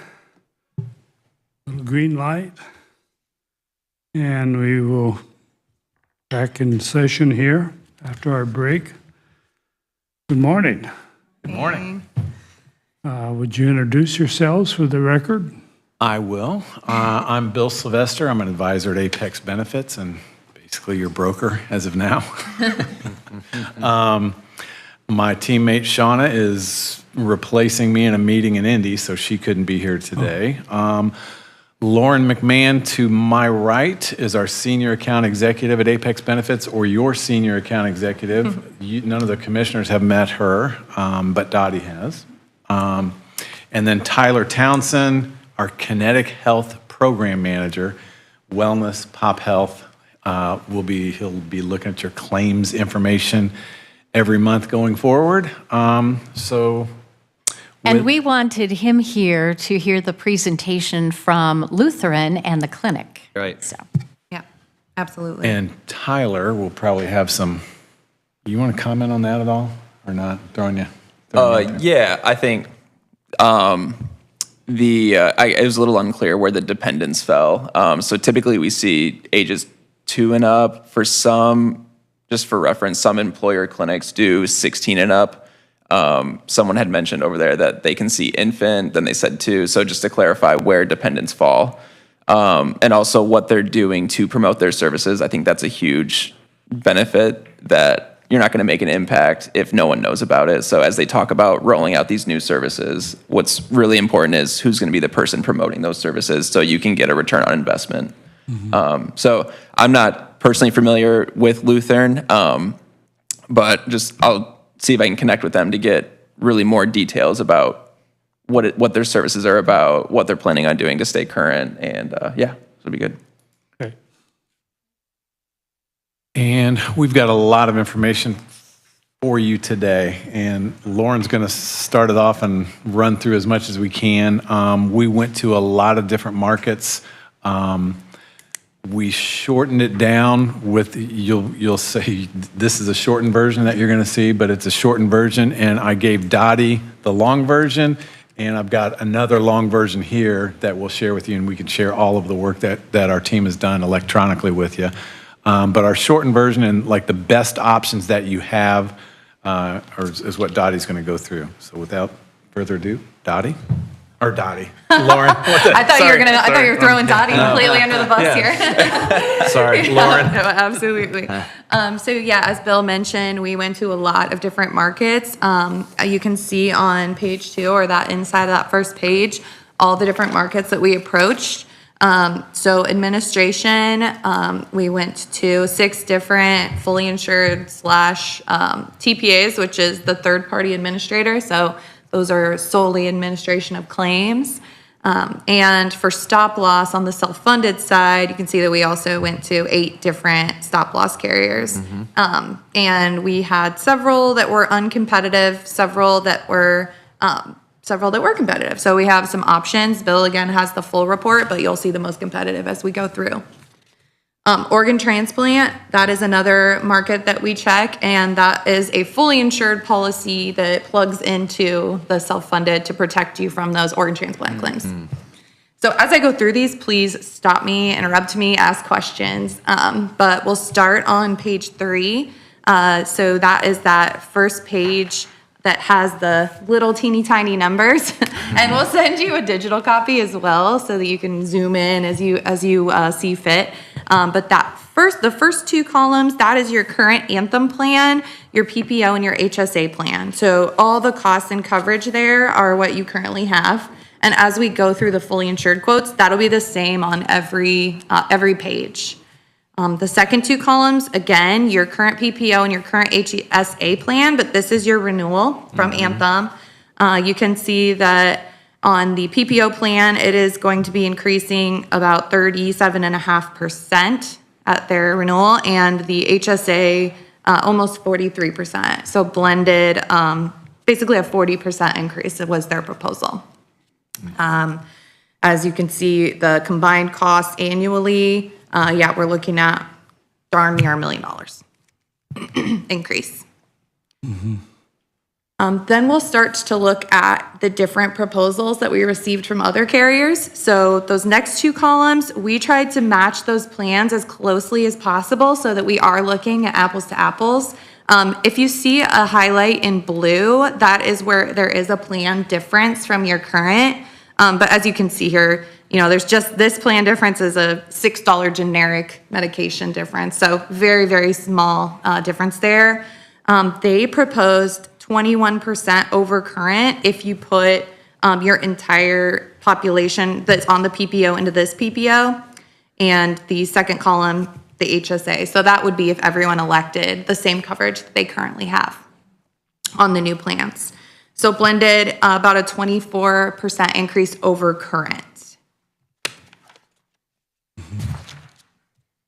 You flip to the next page, and again, please stop me if you have any questions. Flipping to the next page, again, those first two are just your current and your renewal with Anthem, so no differences there. Then we're looking at the United Healthcare fully insured proposal. There are some plan differences on this PPO plan. These are the surest plans that I know Bill has discussed with you guys before. Do you remember the surest plan? It's kind of the one you talked about, the out-of-pocket max only, no deductible. That's when we say surest, that's what we're talking about. Yep, exactly. That's what we're referring to there. You can see that the maximum out-of-pocket is slightly higher than what you currently have on your PPO plan. That's why this whole plan is pretty much blue, because it is very different than your current plan. But the deductible, $0 deductible, and then your copays are ranging based on quality and cost. So the higher quality, lower cost provider is going to be the lowest copay for your employee, and they would be able to see that in advance of acquiring services. So that plan design on the PPO side is a 25% increase over current. And the HSA plan, so they match that closely to your HSA plan, is 9% over current with UHC. I'm seeing different numbers, obviously. I'm seeing Sure. 2.7 million for the surest D5500 plan. I'm looking at our current PPO at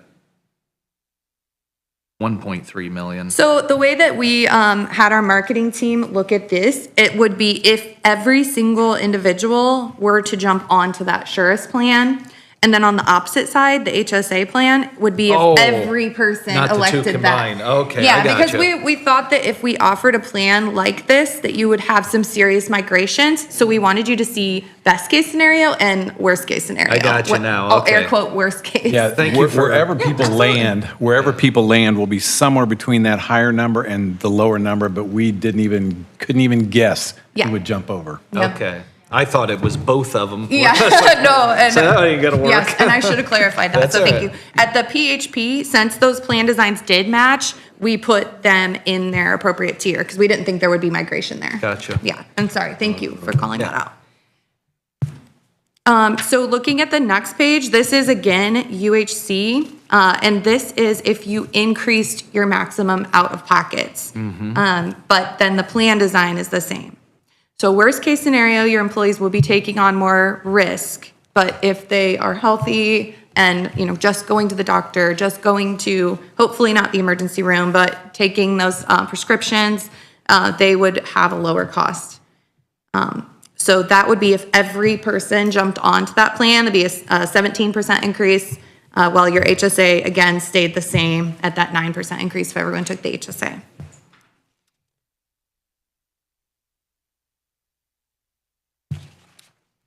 Right.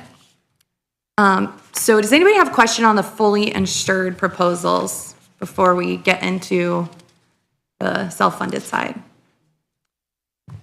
And those are surely, or fully insured options. Yes. These were the competitive quotes. Correct. Those Okay, are the gotcha. competitive quotes on the fully insured side. So UHC came in and PHP. So the highest, or the best deal would have been then the proposed number 2, as far as total cost anyway, United Healthcare Choice Plus. As far as total cost, yes. Yeah. Obviously, the additional liability Yes, per employee per would go. employee. Yep, Gotcha. exactly. All right, good. But we wanted to see, Yeah. if you were only looking at cost, No, I appreciate another that. option, Yep, yeah. thank you. Yeah, absolutely.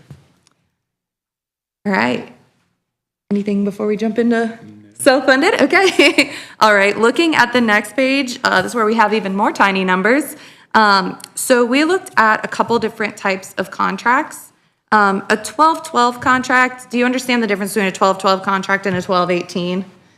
No. Okay, so the 12-12 contract on the stop-loss side is a first-year contract. That is coming off of fully insured, because any claims that were incurred prior to when 7/1/23, if you were to go self-funded, would still be covered by Anthem. All of those claims incurred prior, covered by Anthem. Then moving into the next 12 months, anything that's incurred and paid in those 12 months would be covered under this contract. We looked at also some additional protection. This is not necessarily something that is our recommendation, because we believe that if you do go self-funded, that you should commit to that. But there are some additional contracts that provide extra protection on the back end. So if you were to decide self-funded is not for us, we want to go back to fully insured, you would have some what we call run-out protection. Because if you Is that like tail coverage on a malpractice insurance? Exactly. So if you, well, I'll say exactly like I understand malpractice insurance, but I'm sure it's similar. Tail So coverage. Okay. if you go into a fully insured contract, again, say next year, they're not going to cover anything that was incurred prior. yeah. Exactly. So that's that tail end coverage, yes. So the only other thing I would add to that is when you leave that fully insured contract, the claim's already paid for because you've already paid the Right. premiums, right? So your first 2 months, basically, of your new year, it's called an immature contract, there's no claims, because Right. while people are going to the doctor, nothing's been filed yet, it hasn't hit yet, it hasn't been paid yet. So there's really about 10 months worth of claims on the coming year when you switch. Right. So that's called an immature contract. So the carriers know that on an immature contract, they're going to charge you less because it's only 10 months worth of claims. And then the next year, it should jump up because that's why we put the mature contract in there, the 12-18 contract. It's kind of for just to see what that would be in a mature contract. So I wouldn't say to do it, but it just tells you how much of a break you're getting because it's an immature contract. Yep. So when we go and look at July 1st, 2024, then we'll be looking at what could be an 18-12 or a 24-12, meaning getting that prior coverage from prior incurred claims and maturing the contract, as Bill said. So when we look at these, I'm going to go through the 12-12s on each page because that is our recommendation, because we do feel that you guys are ready to commit to a self-funded contract, but just know that those options are there and happy to cover those if you'd like. Let me just add one more little perspective. You're fine. I keep jumping in, and that's another reason Tyler's here, because he's looked at the claims. So when we look at claims amounts or projected claims, we have a better idea than we've ever had about what your claims really look like. But I'm jumping the gun here. So. That's okay. After we talk through some of these contracts, I'll have Tyler jump in and go over your actual claims that we've been able to dig into with Anthem. So our first proposed options are for the TPA, or the third-party administrator, to be UMR. That is United Healthcare's TPA. So we are also able to utilize their large network, which is great. And the stop-loss carrier, or the reinsurer, is TMHCC, so Tokyo Marine. There's 2 different specific deductibles that we looked for with every different stop-loss carrier. And we looked at a $75,000 specific and a $100,000. We also quoted $50,000, but those were extraordinarily expensive and really put you guys kind of out of the picture as far as self-funded goes. Your fully insured contracts would be less expensive. So looking at this one, and a specific deductible, meaning each individual person on the plan, be it an employee or a dependent, cannot cost more than that amount in the contract year. So if you had $120,000 in claims and there was $100,000 specific on you, then after DeKalb County paid $100,000, the stop-loss carrier starts to reimburse for those claims on each individual person. So looking at that, lasers are determined when we firm up the contract, but as we looked at yours, we didn't believe that there would be any at this level. The cost per month, per employee, as you can see, would be $655,000 annually. So that's that reinsurance of $100,000 per person. Looking at the lower specific, where you start to get reimbursed more quickly, $826,000. So taking on $25,000 additional liability per person costs an additional $175,000. So you would have to have 6-7 hits before to lose on that. So as we looked at your large claimants, you had 4 above 100,000 up to this point. So we do believe that the $100,000 is probably the most appropriate specific for DeKalb County. Looking at the aggregate reinsurance, so aggregate insurance is covering your population as a whole. When we look down at the maximum claims liability, which is box D towards the bottom, this is what they are saying when they expect your claims to come in, they add an additional 25% on top of that. And that's what they call your maximum liability. If you go over 125% as a population, what they expected, they start to reimburse you as a whole. So the cost of aggregate insurance is low in the grand scheme of things, but is a great protection, and it costs $29,000. I was on the wrong. $25,700 annually. So a good overall protection. Where do you see that number, 25? It is up it's in box B in the middle. B, yeah. I got you. There it is, Yep. gotcha. I know, it's kind of all over the place. Yep. Administration is $69,000 annually, so that's actually just them paying the claims. So fixed costs annualized, if we utilize UMR and HCC, would be about $780,000 annually. So that's what you know that you'll pay.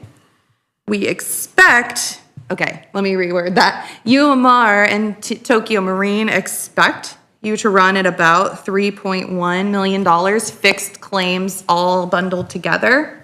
So your maximum liability under these plans would be $3.7 million, meaning you could not pay out more than that.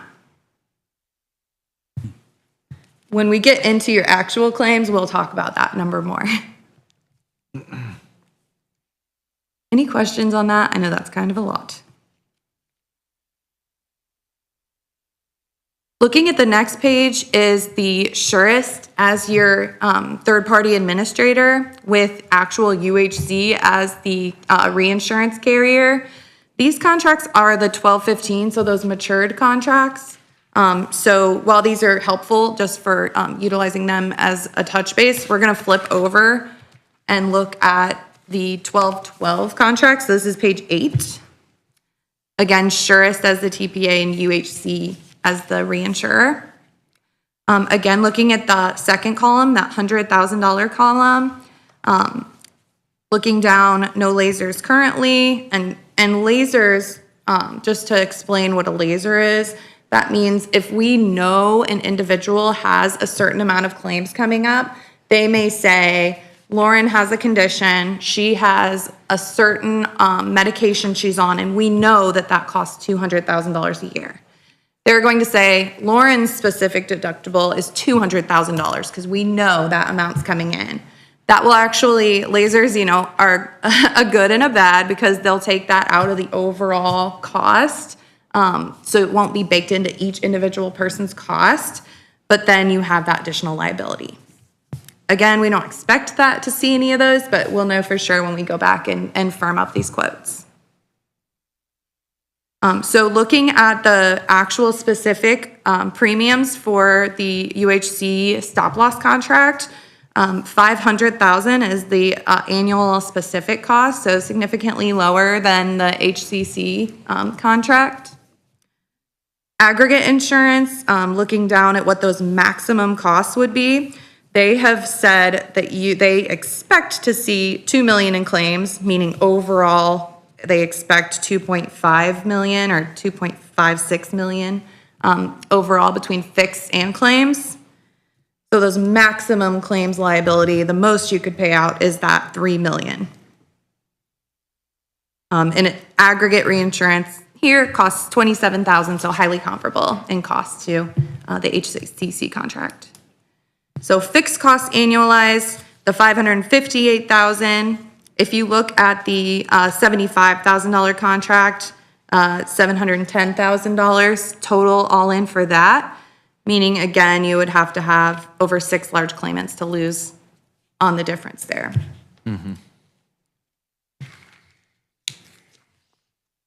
Any questions on that one? Not yet. Okay. So the last stop loss contract we'll look at with the administrator is Anthem. We wanted to make sure that they had the opportunity to retain your business because it would be the least disruptive for employees. Unfortunately, just being completely honest, they're really not competitive on this contract. We're looking at total fixed costs of $814,000 and your maximum claims liability of $3.5 million. So yeah, significantly higher. That's too bad. Not surprising. It is because obviously we're always hoping for the least disruption.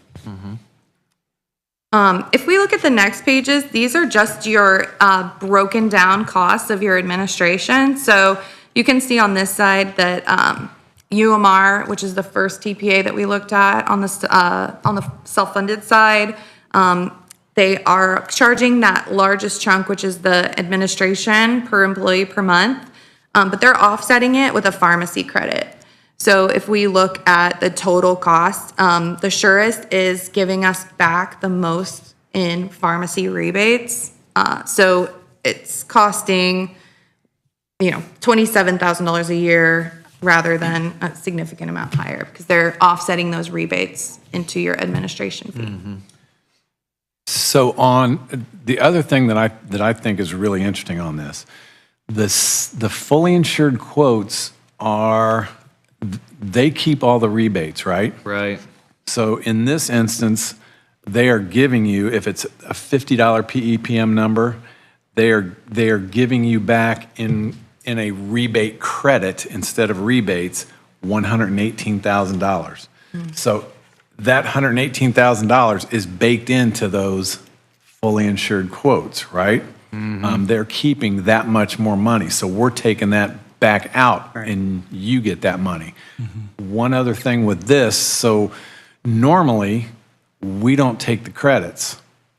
Normally, they're not going to give you as much back in a credit as you would get in the actual rebates, but they give you a credit on a monthly basis to lower the cost to make it look better. But our pharmacist at some point will go through and say, no, you're better off not taking the credit. You're better off taking the full amount of the rebates. Does that make sense? The credit is never as good as the rebates unless it's an accident. Yes, they don't want to lose money on you, Right. shockingly. So, but the other thing that we're kind of thinking, I'm probably stealing your thunder again too here, is maybe the first year, since we don't quite have complete information and maybe not the time to go pursue letting getting you all of those rebates that come on a quarterly basis, we'd be for taking a credit rather than taking a $118,800 credit rather than going after maybe a little bit more in the total rebates. Yeah. The other great thing about a credit in the first year is that rebates are paid on a lag. So if you do decide to take rebates, they'll calculate the first quarter rebates in the second quarter. So you won't actually see that check coming, until probably mid-year, to be honest. So this is that instant gratification. Right. Anthem was kind enough to fully reimburse you on your admin credit, but unfortunately with the rest of their proposal, it made them uncompetitive. It also indicates that you probably have some pretty decent rebates in your population. The next page is organ transplant. So this would be plugged into the UMR or Anthem quote. However, the Surest does not do organ transplant. They don't work with and coordinate with organ transplant carriers. So we quoted out two different, Swiss Re as well as HCC. You can see, so that is 43,000 annually with Swiss Re, 29,000 annually with HCC. So of course we plugged in the HCC amounts into those other quotes. We do feel though that you have adequate protection even going with the surest, because on your stop loss contract, we negotiated that there is a 50% rate cap for year 2, as well as a no new laser contract. So if somebody comes onto your plan who is a high cost claimant, they cannot laser that member out in year 2. Now that's not helpful unless you also have the 50% rate cap in place, because they can just come back and say, all right, so we'll just increase you 200% and they'll just bake it into the premiums. So those work well together. One more thing about the surest. So the surest just doesn't have the capabilities yet to carve out and put on its own policy the organ transplants, which will help you at renewal time, which will help keep potential high cost claimants off of your medical plan and on its own separate plan that has nothing to do with your renewal. It's just an organ transplant policy. Organ transplant policies, when they renew, they don't affect the employer-sponsored plan. They affect their own pool of organ transplants. So in year 1, the surest isn't capable of doing it, but they are working toward being able to do that a year from now. So we'll see. No. Page 13 just lists out the plan designs that we looked at and we provided to the stop loss carriers when we did quote you guys. So the first 2 columns are just your current plan designs. That is what we looked at with PHP, UMR, UHC, and Anthem. And then the proposed 2 is that surest plan, the $0 deductible plan, and that is what quote was provided in the surest proposal. So that was a lot of medical chat in how many minutes. So please let us know what questions you have, or if you just want Tyler to jump into your claims and then we can chat. Good. Okay. Yeah. So if you guys want to pull out this is our monthly clinical report. So what I do is what's called medical claim surveillance. So any person that spends $10,000 in a given month gets added to my report, and I continue to follow them through the rest of the plan year, because when it comes time for negotiations with stop loss carriers and trying to laser people out, I go to bat and say, well, if they're trying to laser someone at $500,000, I have the data to prove why it should not be $500,000. It should be a lower amount. We can also do this to make sure that people taking costly prescriptions are being priced at a fair market. So there was an example, someone was taking a nasal spray for major depressive disorder that was being billed 5 to 7 times the cost. So by catching that, we can save you guys money. Let's say we have an employer clinic and we're seeing a high urgent care or ER utilization. I can go to the employer clinic and say, this is what we're seeing in the claims. We need to do more with promotion of your services so people know how to get connected with telehealth instead of going to an emergency room.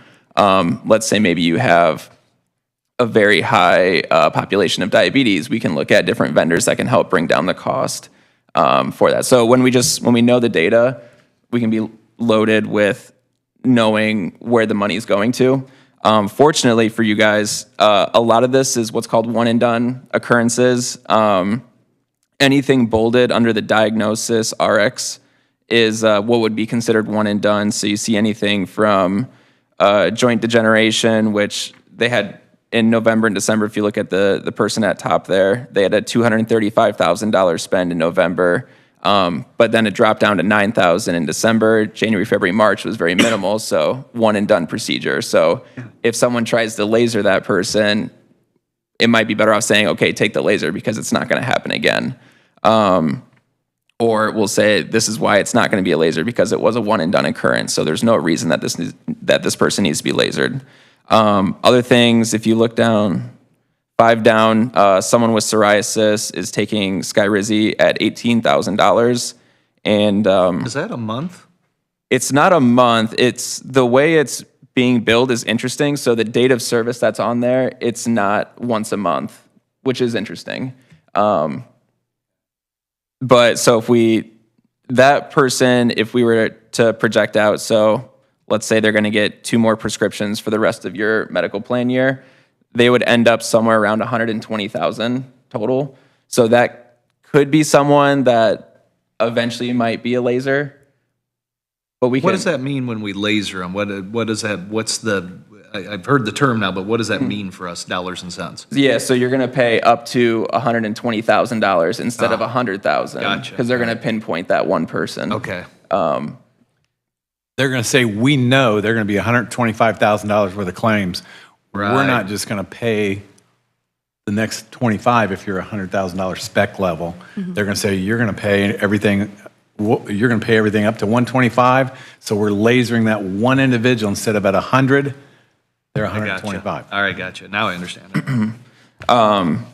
Let's say there's like blood platelet disorders or cancer would be an occurrence that they would laser those people at a higher cost.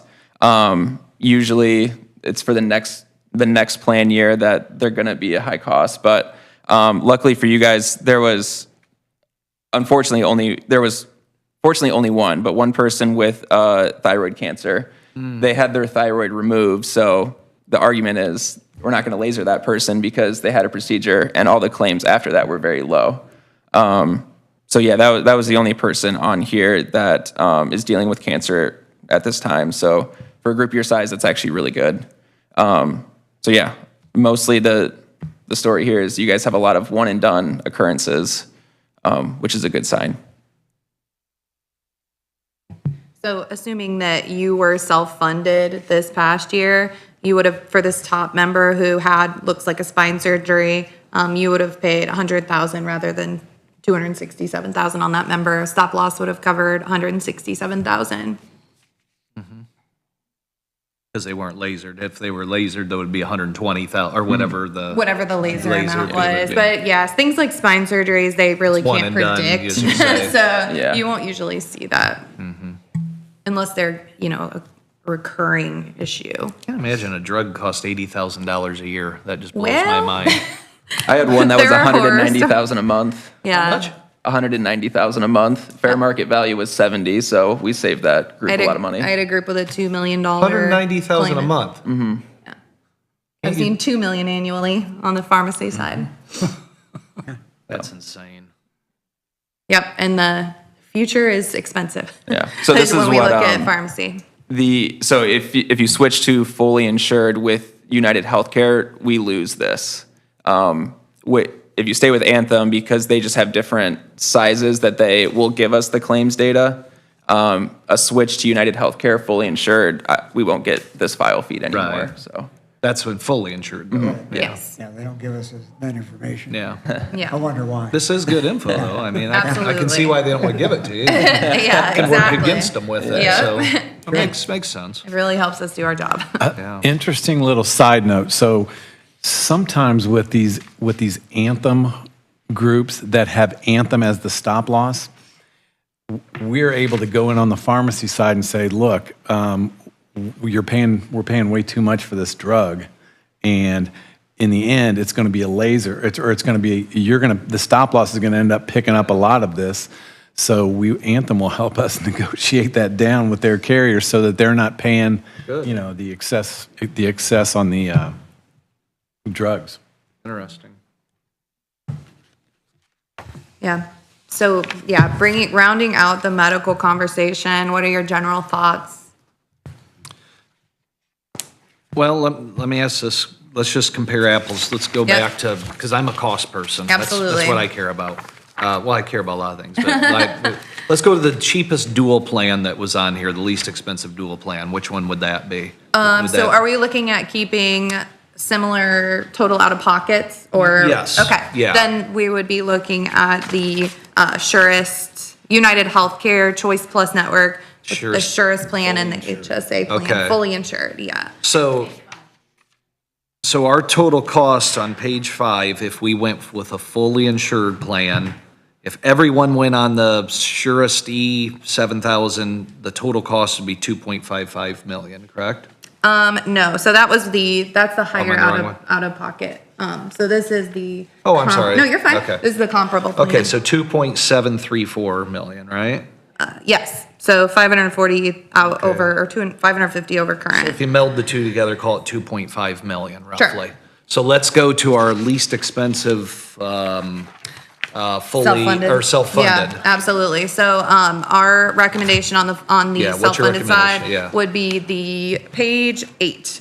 Page 8, That is looking at the Surest and UHC as the reinsurer. okay. So we're looking at their thoughts on expected are the 2.56, but we do believe, just looking at your claims and doing our own analytics, we do believe that we expect to see that be lower. And did these have the same out-of-pockets for the employees? So this is looking at having just the Surest plan in place, but we Okay. can certainly set up that dual option if, For the self-funded? yes. On the Surest, they won't do an HSA. Okay, good to know. So So- okay, explain to me then the Surest again, how that works. Yep. In other words, what does the employee pay out of, when they go to the doctor, what are they paying? So if they go to the doctor, a primary care doctor, based on quality and pricing, they could pay between $25 and $125 Okay. for a doctor's visit. Okay. So they would be able to do their own research in advance to understand what that is. So do you remember when we came back for our second meeting and we talked about your plan? So like having a baby. Everybody gets on the app. If you're going to have a baby and you say, okay, it's either $900 for this doctor or it's $1,700 for this doctor. If you had an HSA plan, that baby's going to cost you the whole deductible amount. But this way, you get to pick the better valued or higher quality doctor. So it's, a baby's going to be $900 to $1,700 or whatever that range is. So $900, having a baby only costs you $900 instead of hitting your HSA out of pocket max, right? So then there are other types of surgery. Knee replacement might be from $500 to $1,100. If you pick a $500 doc, you can have a baby and a knee replacement for $1,400, and you're still way under your out-of-pocket max on an HSA plan. Now, is that? So it's essentially almost a hybrid between the two plans where it brings back consumerism, but there is protection on the front end. So how much total out-of-pocket would one of our employees be subjected to, I guess is the question. So if you look at page 13. Okay. So here this we are. is the plan design that we looked at. And Okay. I did misspeak. That was looking at the fully insured plan that was 25 to 125. So it was actually $15 to $100. Okay, That where do you 300 see that here? I'm sorry. Yep, so this far right Okay, is the gotcha. Surest. I gotcha, Yep. okay. And then the $300 is the out-of-network cost. After Oh, the little out-of-network. slash is the out-of-network. Okay, I Yep. wondered about that. Yeah, so looking at, then you have your RX deductibles, again, making a huge push to generics. Also, if you did put a clinic in place, then you could just pay the actual cost of those generics if they're commonly used. How does it, because, okay, so you heard the insurance, or the clinic presentation, and you're recommending the,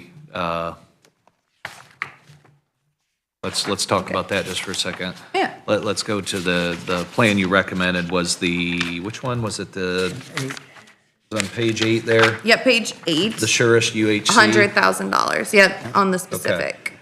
How do you feel about the clinic? If we introduce that, that's $62,000 a year expense to our county, basically. Yeah. To use that clinic.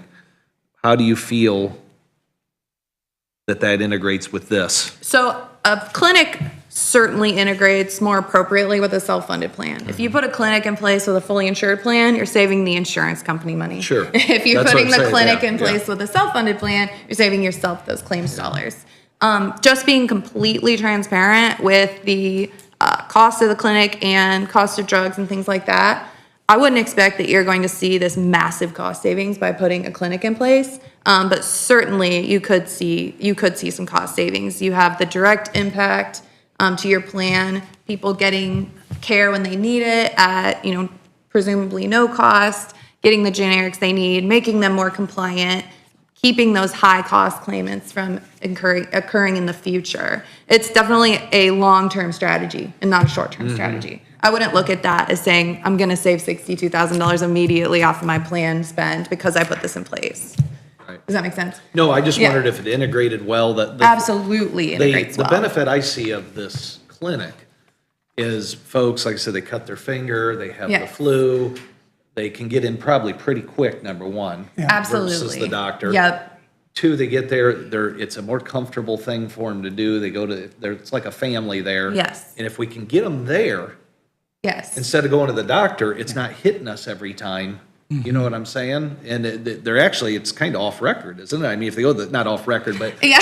it doesn't go to it doesn't add to the numbers. Yeah. In other words, your total claims are this. Well, if they handle $100,000 of the claims per se, that's 100,000 less that we get hit on our experience level, as you'd call it, or whatever. Sure. Now and if I'm talking too much, cut me off, but so they're projecting that our total out of pocket would be about 2.576 million if everyone went to the traditional, or the, That Surest plan. yeah, Yeah. Surest plan. And we currently charge our employees what for their insurance? I mean, I know I pay $5,000 or $6,000 a year for my family portion, but doesn't the county kick in another? I think county kicks in 16 or 17,000 for that, so it's a real high amount. But Yeah. what the question I have is, let's say we go with this self-funded plan and we go with the clinic. What do we charge our employees now for their insurance? And we can certainly help you with plan modeling on that front so that it's not guesswork. Yeah, Yeah. that's Yeah. Well- Without a doubt. because my goal kind of was to maybe even give the employees the insurance if we can integrate this clinic, if we can, and maybe that's not the right answer, but it's something, it's a discussion to have as a benefit where we're chasing after employees, not able to pay them enough supposedly, but if they didn't have their insurance costs, That goes into their paycheck. well, and here's what I want to say. Or even if we could drastically reduce, cut in half or whatever. Yeah. Those are hypotheticals at this point. Of course. Like me on a family plan, and I'm on the cheapest of the family plans, but it's You're on the still HSA, it's right. still $500 a month coming out of my pay. Yeah. I can do a lot with $500 a month, and then I could say, you know what? I have this extra $500 a month. Now I don't really want to go to the doctor unless I have to, or I want to get those advanced screenings so I stay healthy, so I can keep my $500 a month. That's the incentive I see to this is, well, I've already paid for it, so I'm going to use this darn policy. Yes. Versus, wait, I've got cash and I don't want to spend it. I'm going to go to the clinic, and I'm also going to get all this blood work done and make sure I stay healthy. Well, and that's part of the educational side of this Right. thing that we have to really work on is for everybody to understand that the only reason we can do this cost effectively is if they concentrate on being healthier. Absolutely. Right. That's the key to this whole thing, I think. And my idea all along was that the employees would not have to contribute out of pocket up front, that it would be through the copay. Right. Right, yeah. Percentage-wise, the question I do have though. He means premium. Yeah. I know what you're talking Yeah, about. it's hidden premium, but it gives them the responsibility. It throws that responsibility onto them. Another question I had, how does that work if we do strictly just the copay? How does that work with the clinic though? How do we So the bump clinic is copay? plugged in separately. So you'll pay that off to the side of the health plan. And That's just a we'll fixed roll it cost, into though. your Do we shift budget. any of that expense to the employee for the clinic? We don't. Well, what do you guys contribute currently to HSAs? For a single person, it's $700. That is if the employee contributes up to $700. The match. Yes, So you- they will match. yeah. And then $1,200 for for family. an employee and spouse, Oh, yeah. it's $1,200. And then family, $1,200. $1,200, okay. So those Yeah. amounts, then without the HSA, you would be able to utilize to pay for the clinic or, help subsidize the premiums. So again, things that we can all help you budget and do contribution strategies. I'd like to see those numbers, because, and that's the one thing that I kind of liked the ideas we're talking about, but Bill's idea, I like the idea of just saying, hey, your insurance is included. It don't cost you a penny. However, if you decide to use You have to be that doctor, that baby doctor that's 2,000 versus 900, you're paying it. Right. You know, or a total out-of-pocket of 12,000 or something. I don't know what the limits are. I assume, though, you can only have so high of a out-of-pocket in a traditional policy per se, right? Yeah. Is there a maximum that the law says? It's in the 20s. It's high. Oh, is it that high? Yeah, Well, I like knew the high 28. deductible was the HSA, but I didn't know about a regular policy. It's still way up there, the ability to go way up. I've seen them in the 20,000, mid 20,000. Yeah. Well, here's why I say There is a that. limit, yeah. I'm currently getting 6,000 taken out of my check. And I'm at a 12,000 maximum out of pocket for my family policy currently. I'd have no problem going to a 15,000 maximum out of pocket if I got all my 6,000 up front, because I'll beat that system every time. Unless I get really sick, I'm going to beat that system. So as an employee, I would save you money by giving me the insurance, because I'd want to keep that money and not go to the doctor. I'd just go to the clinic all the time. I shouldn't say not go to the doctor, but Yeah. I'd be in that clinic, I'd be getting my blood work, I'd be staying healthy, and I'd be motivated to stay healthy. Yeah. Me personally. And that's how we make it work. Yeah. I got another question. Can we require that every employee visit that clinic once a year and get this blood work and get somewhat of a checkup?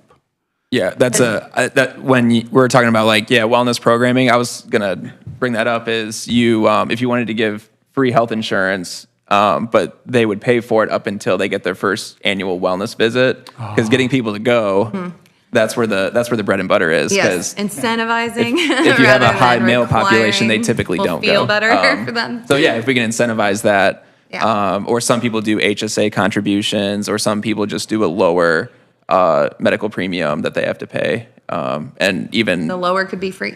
yeah. So we can work with a clinic too to make sure we're getting reporting, so that way everything's up to date too, and we can track what utilization is. We can do that once a month, once a quarter, and make sure we're getting a return on investment. Then people know about the clinic and are using it frequently. I know that they mentioned that all of their employees were able to visit, but you do not have to do that. You can make it that all employees on your medical plan have the access, while also offering something like, if you're not on the plan, but you want to utilize our clinic, you could pay X dollars, if that's of interest. I just want you guys to know you have options there. And that's the beauty of the self-funded concept, is you can design a plan Exactly. any way you want to do it. Right.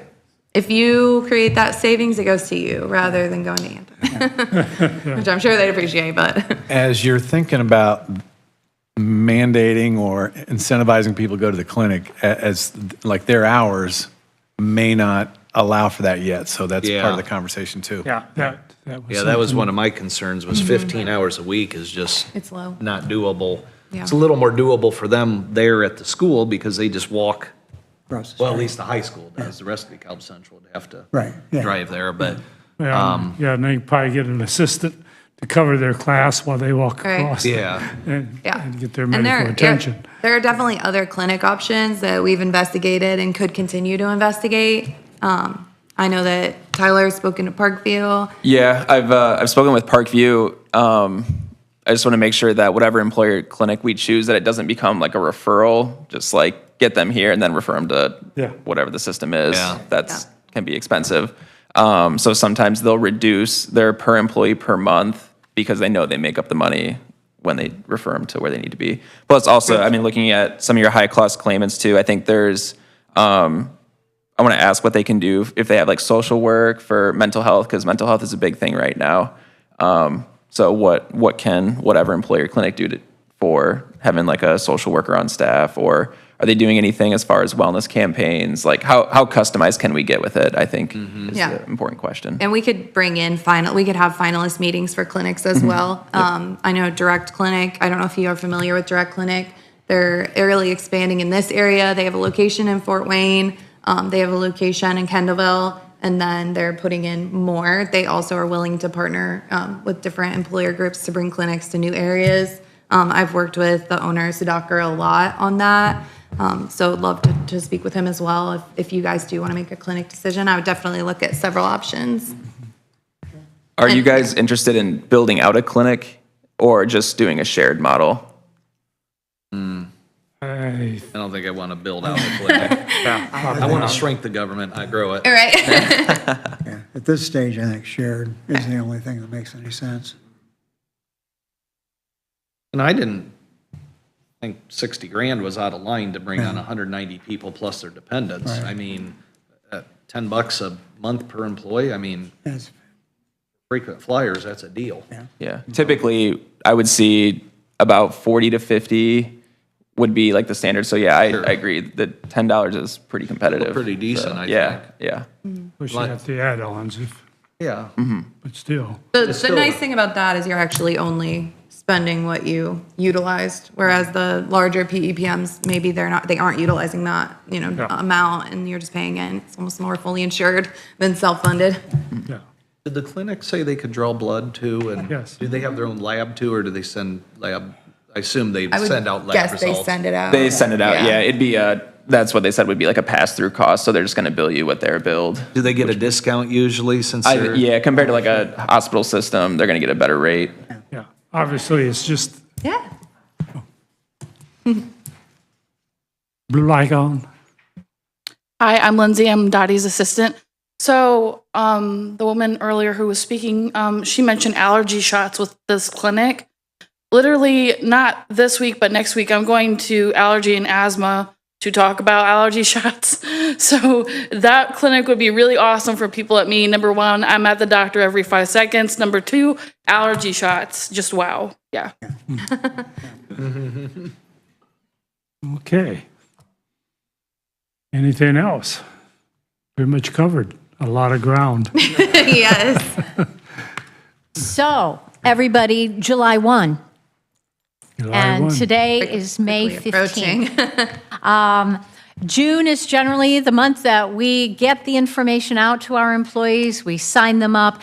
Payroll needs at least, a week, 2 weeks before July 1 to get everything into the system. And if we are really reorganizing all of this, I'm trying to protect our payroll clerk as much as possible, because this could be she can't go in and just do one mass, change. It has to be every single person. What if there's no charge to any of the employees? It's still a change. She's got to deduct it. Yeah, She's got to take it off. But can't you just take them all out? I don't think she can just Control do this. Alt Delete or something. It's But not man, big for everybody. It's but all that would the be same. a real bonus. Four-man C. yeah. Right. That's, yeah. Yeah. Is it fair to say that we're not interested in the Anthem renewal? No. Yeah.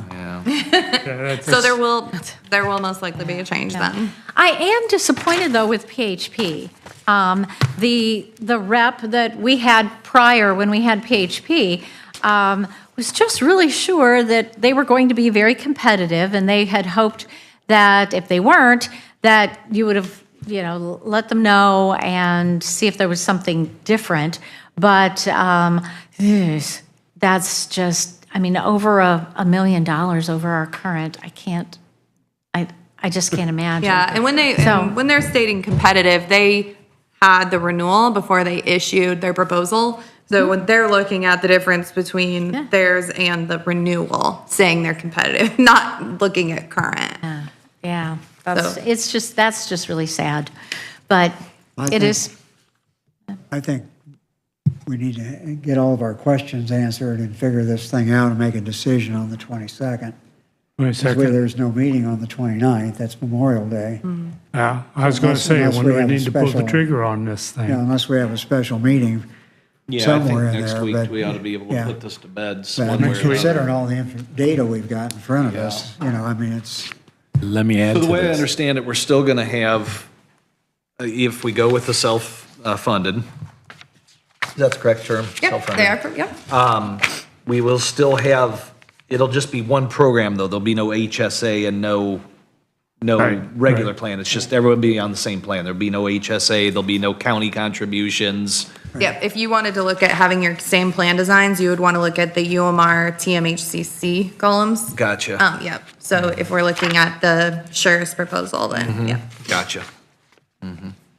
And you recommended the Sheriff's, UHC Sheriff's? Yeah, with your guys' feedback about plan designs and things of that nature, I think that most accurately fits what you were looking for, and then as well as the cost piece as well. So once we make a decision on that, we can tweak the plan moving forward, or do we need to have all of that in place? If you kind of like, you don't have to decide, but if you kind of land, like say, okay, we want to look at what our options are within the surest, Yeah. or within anything, then we can take those numbers and we can say, okay, we can put different Excel spreadsheets together and say, okay, with no employee contribution, here's what the cost to the county is going to be for the coming year, right? Yeah. We can say with leaving the contributions the same, here's what the cost is going to be. Or with cutting them by 50%. Or, yes. Yeah, exactly. We can I think give that's you the an kind of information. And we once need to that's look built at. out, it's extremely easy to play with. Our But the way action, I understand this, just reading it though, the projected total cost of the health coverage through Surest UHC on the $100,000 specific deductible, the total projected cost is 2.568 million. that's at the expected claims amount. Yes. So Yes, that's what I'm expected. saying. Yes. But your maximum all-in cost could be on a horrible claims year, look at the the yellow 3 line million. above. Be Yeah. 3 million, But right. I'm just saying, it's the expected cost is the same as the renewal cost if we went with them on a traditional plan, is what I'm saying. So, For UHC, you mean? Yes. Yeah. yeah, because they're at The two. fully insured UHC Yeah. Sheriff's, yeah. And something to note on that, if it's the same, you're most likely going to be under that because they're not quoting to lose money. Well, the other companies told us they weren't quoting to lose money too, but then when they come back, said, well, we lose too much money on you, so we're upping you 20%. Nobody's losing money on you, but the Oh, other thing, I know that. I'm just saying, yeah. I mean, you just look at the rebate credit that they're Yeah. willing to give you, $118,000. $1 million of administrative costs. I mean, it's Right. like, come on, Right. you know. So the other thing that I think all of the carriers said, they see a group here with 190 some on the plan. None of the carriers that I talked to wanted you to move to self-funded. Why? There's too much money. They all lose. Yeah, in right. this, okay? So they all want you to remain fully insured. I contend, and I've pressed Tyler several times, I've asked our pharmacist several times, I think that the claims projections for all of them are higher than really they think they are, just because they see you coming from a fully insured without much claims data. We come in with this claims data late. The top 3 high-cost claimants are one and doners. Your pharmacy spend is 37% of your claims. That's high. Very high. There's a lot we can do on the pharmacy side Right. When we get the data. when we get the data. However, right now, we're saying take the credit and run. But when we narrow into what TPA, so if you land on the Surest, there's 2 TPAs that we can use. We can quickly do the math or do the math on your claims and see if maybe you're a lot better off not taking that credit and going in another direction. But we won't know until you land on a medical carrier like the Surest or United Healthcare or somebody before we can go through that analysis, because they all have different pharmacy benefit managers or PBMs that they can use.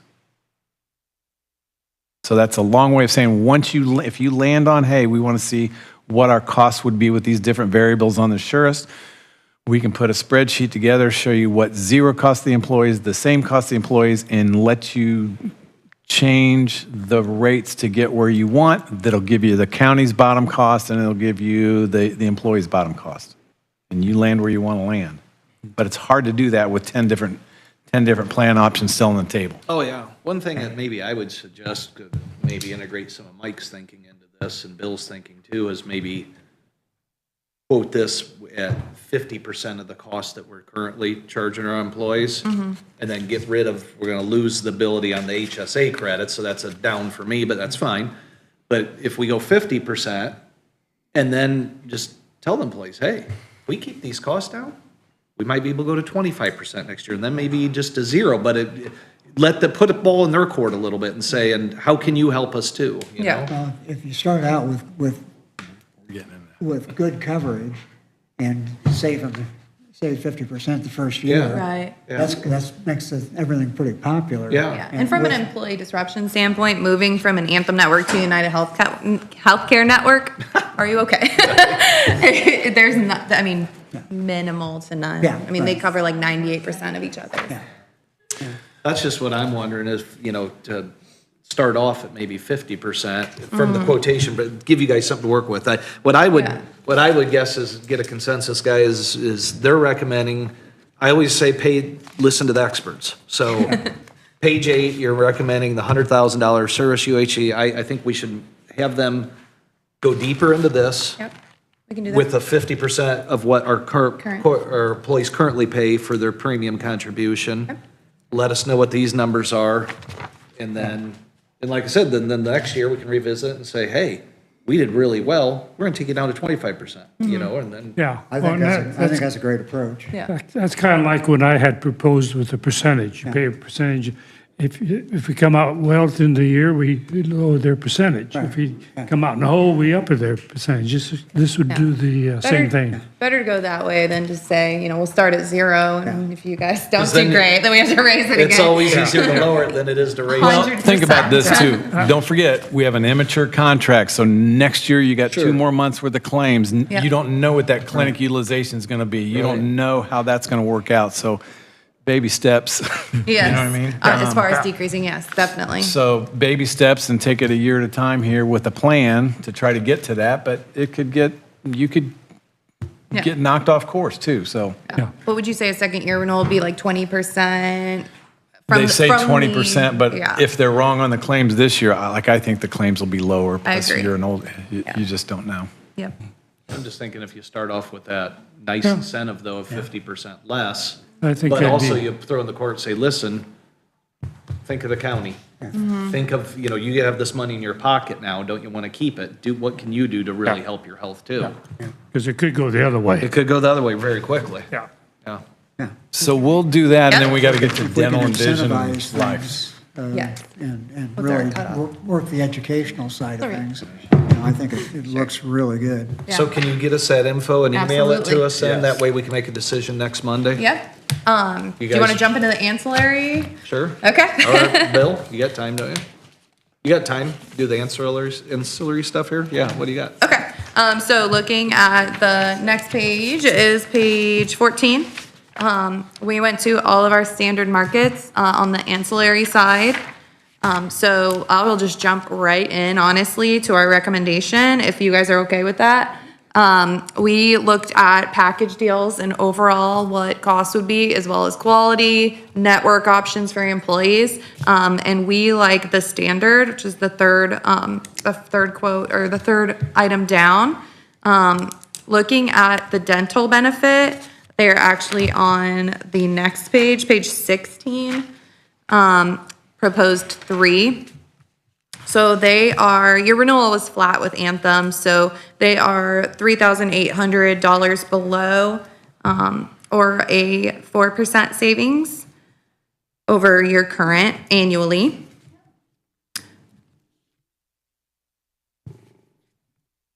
I think I already fixed that, actually.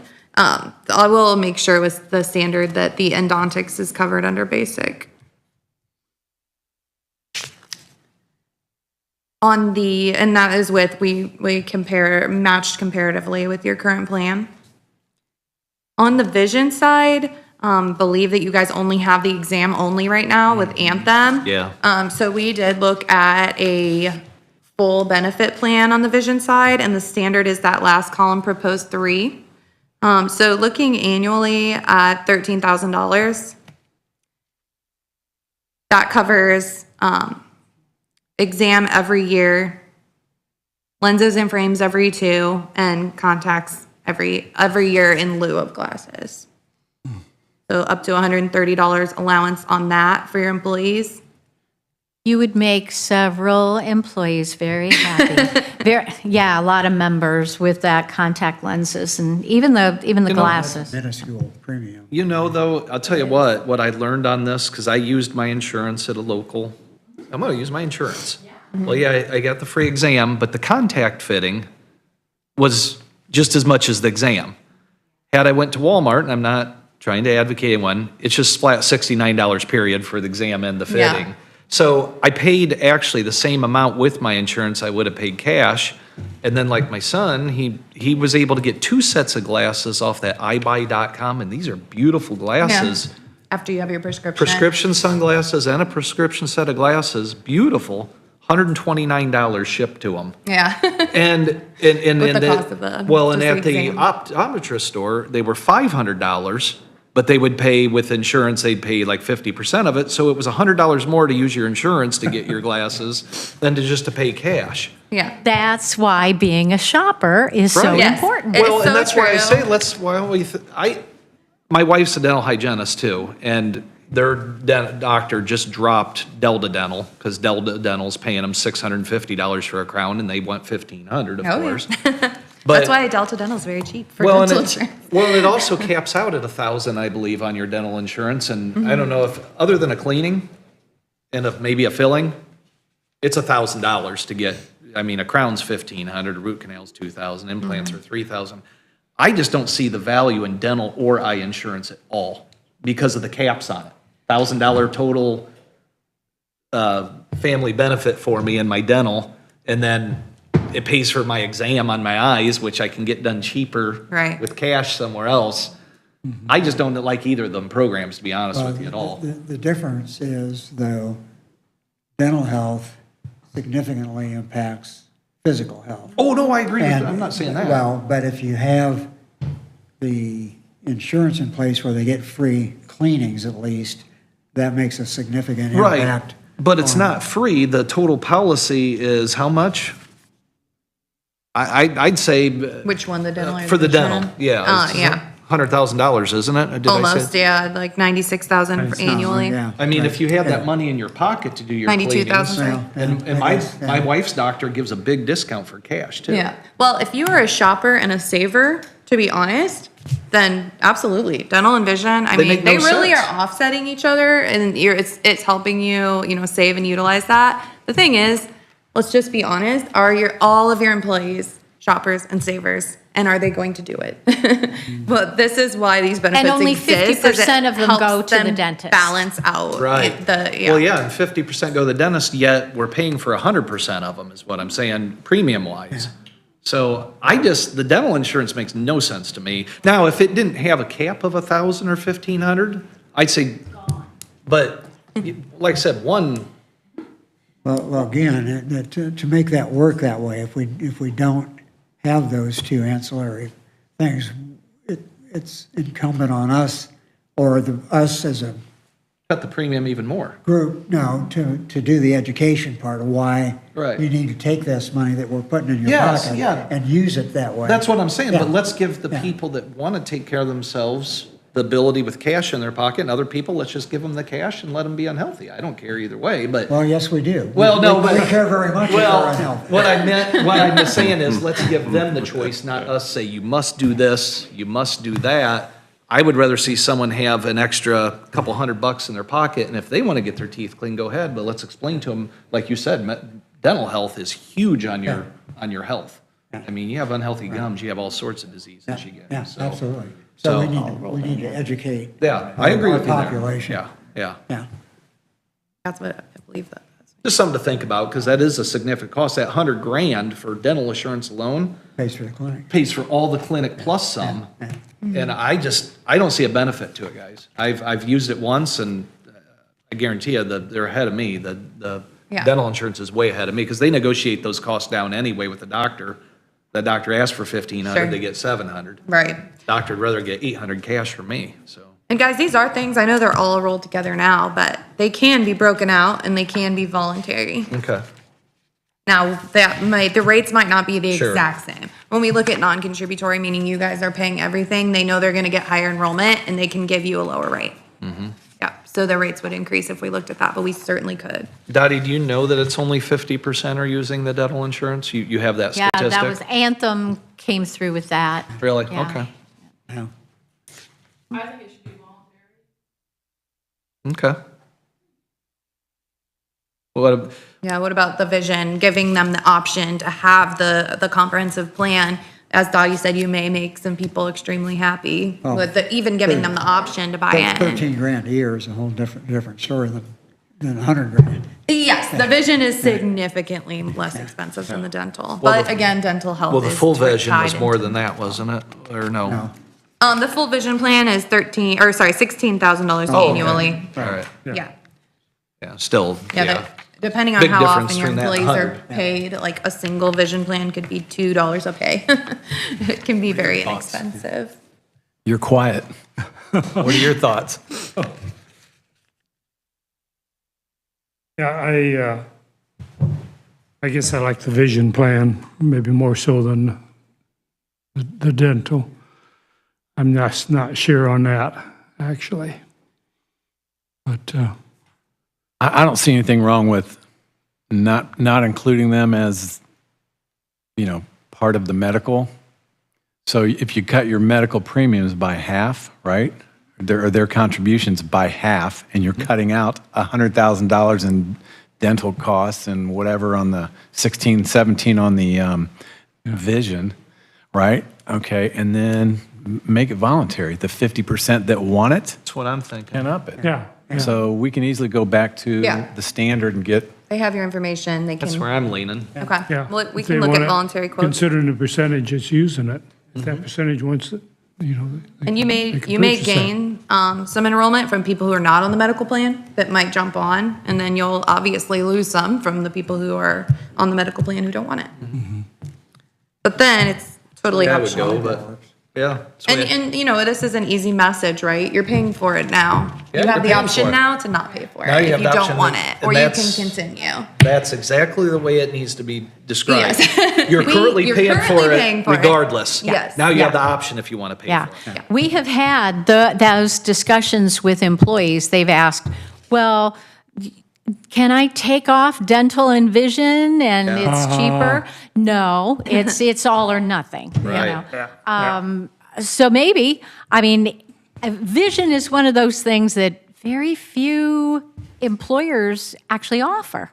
So just having it, even if it's voluntary, I still think that's pretty good. I honestly don't know how many people, I don't remember right offhand, that, the percentage of employees who go to see an optometrist every year or every other year. We try to push, especially we have such a high percentage of diabetics. Hey, you need to go see because that's a real indication of your, health. So offering it voluntary, that could very easily, especially with ultimately the costs of those plans. You've been talking, get $500 back in your pocket. Well, maybe you spend $100 on these two, whatever, it could work. Absolutely. Yeah. Yeah, looking at your current plan, if you have a family dental plan, it's $1,200 a year. All right. Well, we will definitely pull through. If you guys are okay with us looking at just our top carriers, we'll pull through some voluntary quotes and we can get those to you via email so that when we do get to our decision. I think so. Okay, sounds Great. good. Good, right, Bill? But Mike, Yeah, I absolutely. think we're going the right direction here. I think so. Get her done. There are two different vision. With the standard are the one that we believe is the best carrier for you. They have two different networks. There is the Insight Network and the Access Network. They're almost the same exact size. The only difference is that on the Insight Network, which is slightly more expensive, grand scheme of things, like we're talking $1 a month, they cover progressive lenses. So if we're really looking to add a benefit, I would just say that we look at that network. I know a lot of people really appreciate those progressive lenses. I'm one. Okay, perfect. All right, then done and done. That's the one I'll look at. Perfect. Not that it matters in my case. Perfect. But we have a lot of employees who are, going Yes. that direction. So I'd say so. Yeah, if you're going to offer the benefit, it should be the best. The full a good benefit. plan. Let's go for the gold Exactly. standard. If not, Let's do it. do the savvy shopping, you Yeah. know, the in-between doesn't make any sense. Exactly. Yep. Okay. So basic life, currently, you guys are at $7,300 a year for the tiered coverage. So the class 1 is $20,000, class 2 and 3 is $10,000 of coverage, and same on the matching accidental death and dismemberment. So the proposed 3 is the standard. That is a savings of 35% annually, which sounds awesome when you say 35%, but it's $2,500 a year. On that. It also has a line of duty benefit, which I believe One America does as well. And they do not? Okay. I swore that they did. Okay, well, good to know. So the line of duty benefit, what that is it covers an additional $20,000 in life coverage if that firefighter, police officer, anybody in those public service positions is killed during when they're on duty. It also has 100% matching accidental death and dismemberment portion that goes with that as well. So if they were, unfortunately to lose a limb or something of that nature, they would match 100% of the accidental death and dismemberment as well. They'd get an additional full payout for that. The good thing is we've only ever used the life accidental death and dismemberment once in my 7 years that I've been here. Which is, hopefully. So hopefully, knock wood, Yeah. we don't have to, but it's another one of those insurances that we offer our employees. So for any of our sheriff's department, they have $20,000, and everyone else, full-time employees we're talking, has $10,000. That's through One America right now. In addition to that, and we're not looking at that, but IPEP, our work comp carrier, offers life accidental death and dismemberment, $10,000 on all of our employees also. Okay. That the standards line of duty benefit, if you have a policy up to $50,000, they will double that benefit for both life and disability. So there's not just a $20,000 max. If you have $30,000 worth of coverage, that is doubled. 25, that is doubled. So it's pretty unique. Yeah, they have, they specialize in the public sector, which is why they offer that. And 35% of their book of business are public sectors. They have 60-plus municipalities in Indiana. So just And fun I would facts. bet we have 10 counties with the standard. Yeah. So.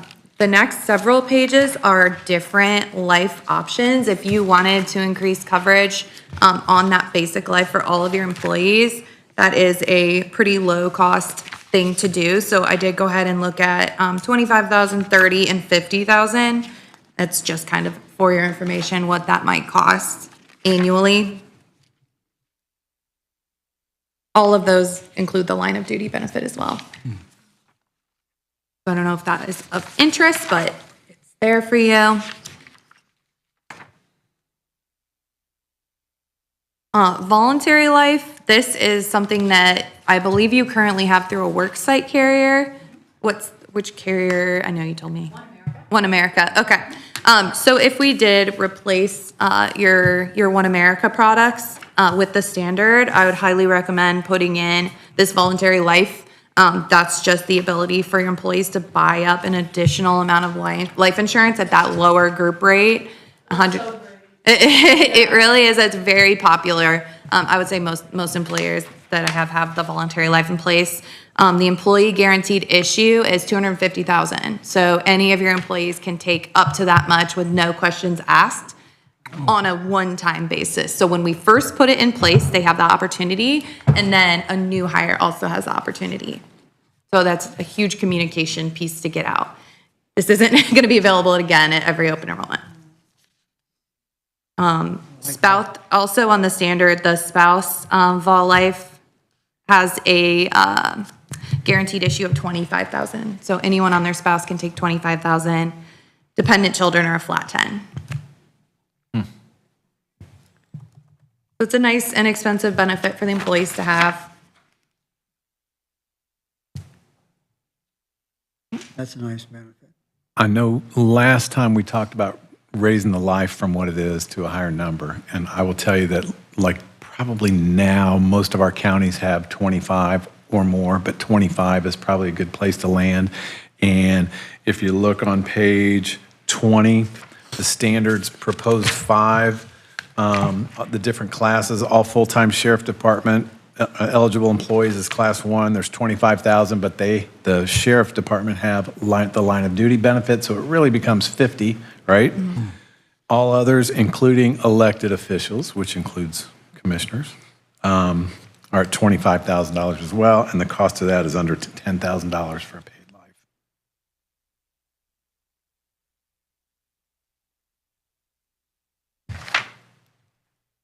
An additional $2,600. That certainly makes another attractive benefit in the package when you're recruiting or. Absolutely. Yeah, I would say the 10,000 is pretty low for recruiting purpose. I would say that 20 is probably the minimum that we usually see. And this is something that we could look at after the upheaval of going to self-insured. I'm thinking of staff. It's like, okay, it is going to be the auditor's office, HR, going to be, putting in a lot of time and effort on changing our health plan. So if we could look at this down the road, is that a possibility rather than doing it now? Is it? Oh, on our end, absolutely. I would say I understand completely what you're saying as far as like the HR undertaking. The only thing I would warn against is making a lot of changes every year. That causes more disruption to employees rather than just ripping off the Band-Aid. But I certainly understand what you're saying. Are you talking a year from this open enrollment or off cycle? Maybe even off cycle. You get through this and then 2 months later you're Going through it again. going to do the life? I don't know. If we can do it, I'd rather just do it and be done. Put the whole thing in place. Now, whether we can or not is subject to discussion, but that would certainly be the preferable way to do that. Yeah. I know we're later in the cycle than where we wanted to be, but. And Dottie, I don't know what type of support you've had in the past, but I will tell you, like on the implementation side, we take a ton of that off your plate. On the payroll side, though, I totally get what you're saying. We can't obviously take that off of your plate. Yep. It's a cost. Side, you'll be supported. Well, it's definitely a cost savings to go from One America to the standard. Yeah. With keeping it as it is, with the 10,000, 20,000 for the AD&D. And we currently have our, the short-term and the long-term with One America. So, if you're going to move from, on the AD&D life side, maybe the STD and the LTD too. Oh, I would absolutely recommend moving it all to one carrier as a package for certain. On the short-term disability side, the self-funded size, they have matched your current rate. We also looked at fully insured, which we just got your short-term disability experience. So I'm gonna assess that against your fully insured rate to see what the smart is saying. And thank you, Jody, for that. Did it. He has this look in his eyes. Bill's one step ahead. Perfect. Thanks, Bill. For the first time. The last 3 years worth of claims, you're better off being ASO, and you you're saving money by doing it yourselves, by paying it yourselves. Yeah. Each of the last 1, 2, 3, 4, 5 years, in each of the last 5 years, you've been ahead. Perfect. So then we'll just, as far as this fully insured page, then we won't even, page 25, I would just disregard that page. You don't have a lot of people taking advantage of it, which worries me if you have to administer it. So when there's a lot of people that are doing that, it becomes unmanageable. Yes. So there would be no change in rate on the short term. On the long-term disability side, unfortunately, it is extremely hard to quantify because it's bracketed by age, but the standard is less expensive on every single age bracket, meaning overall be less expensive. And to remind everybody, the only department that the county pays for their long-term disability is the sheriff's office. So anyone else is offered the opportunity to purchase long-term disability.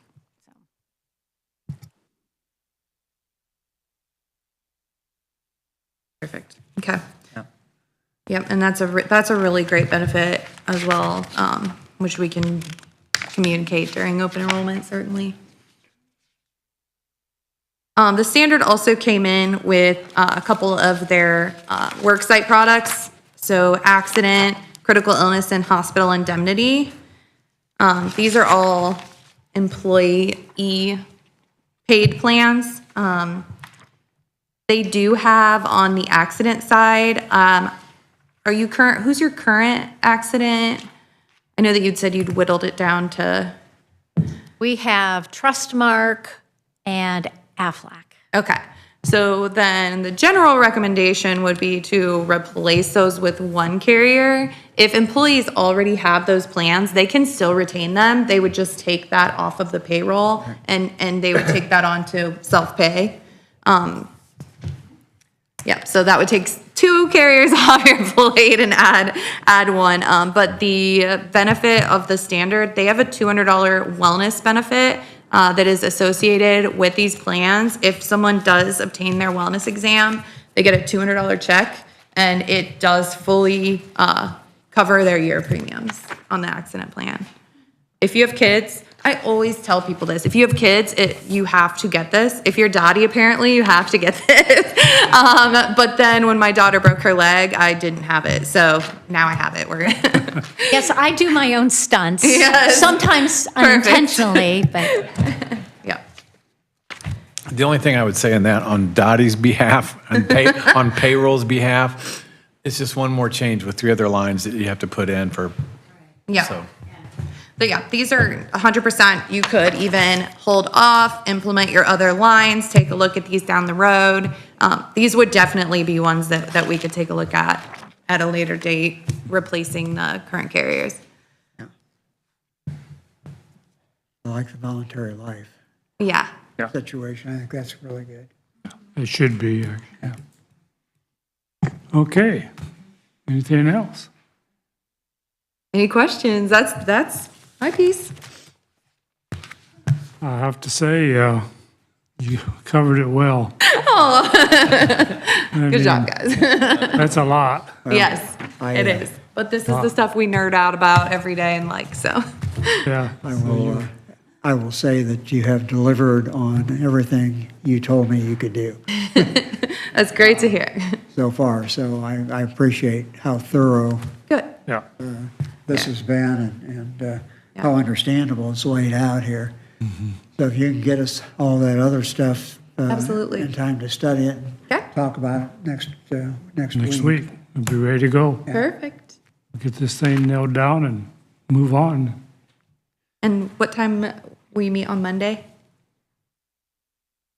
6 a.m. Oh no, I'm gonna need a bigger car. Bill's buying breakfast. Bill's buying breakfast. Yes, shall we have them back? Do we need to have them back? Next Monday to make a decision. I think, Make a I think if decision. you're available, that would be, it would be 8:30, helpful. probably. What's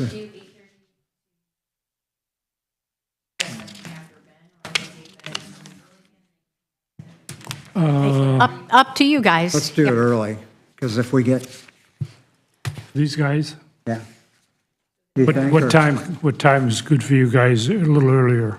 I am checking What works for you? what, I don't think anything will be, Travel time? doesn't matter for me.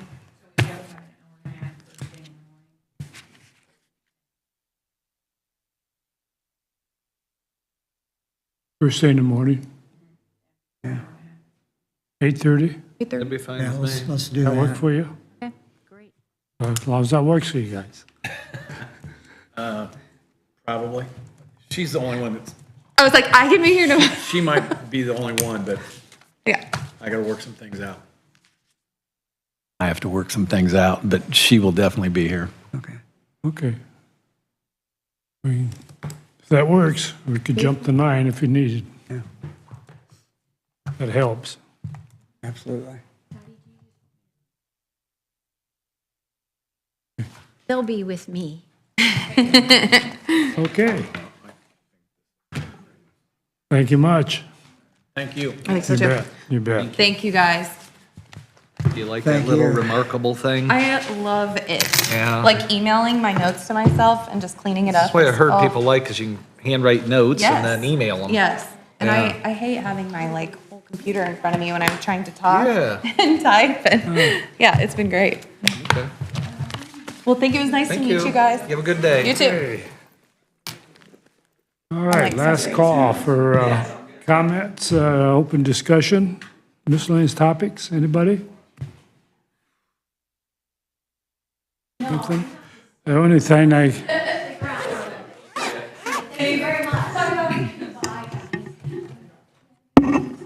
guess I just got one thing then, and that is the travel policy. We want to make some changes in that travel policy, get it off our desk and into the hands of the department heads. A couple things I think we should change probably in that policy. At least one thing is the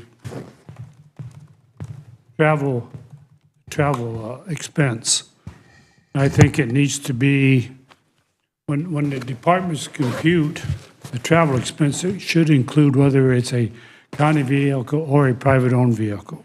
We talked about this last week. Cost of taxpayers, either way you go, whether it's your own vehicle or the county vehicle, it costs the taxpayers this money, and it was talked about depreciation. And we do depreciate the vehicles, but there's no benefit for us to depreciate them because we don't pay any taxes. So we're going to tax break by depreciating the vehicle. It's just a numerical number to keep track of inventory, I assume, more or less. And so I think travel should be, when it's computed, as it should, either way, it should be an expense computed against the travel policy budgets. Yeah, and I'd take it a step further and just make that amount mileage the same as whatever we reimburse someone to drive. Yeah, it's 50 cents. 50, whatever it is, just, and that way we just have a running total of, hey, we actually did this much real depreciation to a vehicle in a year by driving it. I mean, that's Yeah. what it really costs. You're going to depreciate it, the extra miles. Yeah, just gives us an idea of where we're driving our cars too. And I'm not sure just how many county vehicles that we actually have. I mean, HR doesn't have a county vehicle. We don't really have access to one. Probation has one. Health department you know, has one. But you know, you There's think, yeah, not many. Highway. The sheriff's department has, I think, 4 or 5 that they pay taxes on, as well as Ben. Sure, yeah. Health department has that one. Well, they pay road use tax. Yes, They don't use, right. they don't pay, Yes, yep. we don't depreciate it out though and get the depreciation. Yeah, sales I think or tax Community rate. Corrections, of course, has one. Central doesn't have a county vehicle, I don't think so, no. you know, so. Corrections does though, yeah. Yes, oh, yeah, yeah. Yeah, so you take a look at the other, departments, just in the courthouse. Health Department has, but those are the inspectors' vehicles. So those are being used out and about, doing the business of the business, but not available really probably to go to a seminar. They use, So, They use those vehicles. do they use them Yeah, to they- go they to do the not have any seminars? travel. Okay. They do not have any travel expense. Wow, okay. Well, that's. It just gives that's us a good. better Yeah. idea. It's just another report to have to say, okay, and it might be insignificant, might be 13,000 miles a year. We never know. But until we see the data, then we can really get a grip on, okay, why, Yeah. just more data makes us better decisions. Either way, it doesn't matter what they drive, it still Still costs costs the money. taxpayer. And needs to be computed in their budget as driven miles with 50 cents a mile. And it doesn't matter if it's reimbursed or not, it's still reimbursed by someone. There's still an expense. Right, right. So my guess is those departments that have county vehicles, they would have to really watch their budget for next year. That's going to add into their budget. Sure, yeah. Right, right. Yeah. Anything else on travel? Travel? What do we do to make that change in the handbook? What do we have to do an I amendment to would the have to handbook? check the handbook to see just how specific that it is, because it might just be in the auditor's travel policy that they have. Would that So- even be in the handbook, though? I I'm- mean, that's. I don't think it is. See, wouldn't be I a don't think it handbook issue, is. would it? I'm trying to a remember. handbook? I thought we tried to keep it fairly Okay. I think we just have to open, you add know. to the So it's policy. just or policy, whatever. just the travel I will, policy. I will check. I think you should have an official vote, though, if you're changing are we talking about changing travel approval from commissioners to department heads? Right. Yes, so, I mean, I think you do need a vote on The that. only thing is then we're asking them to keep.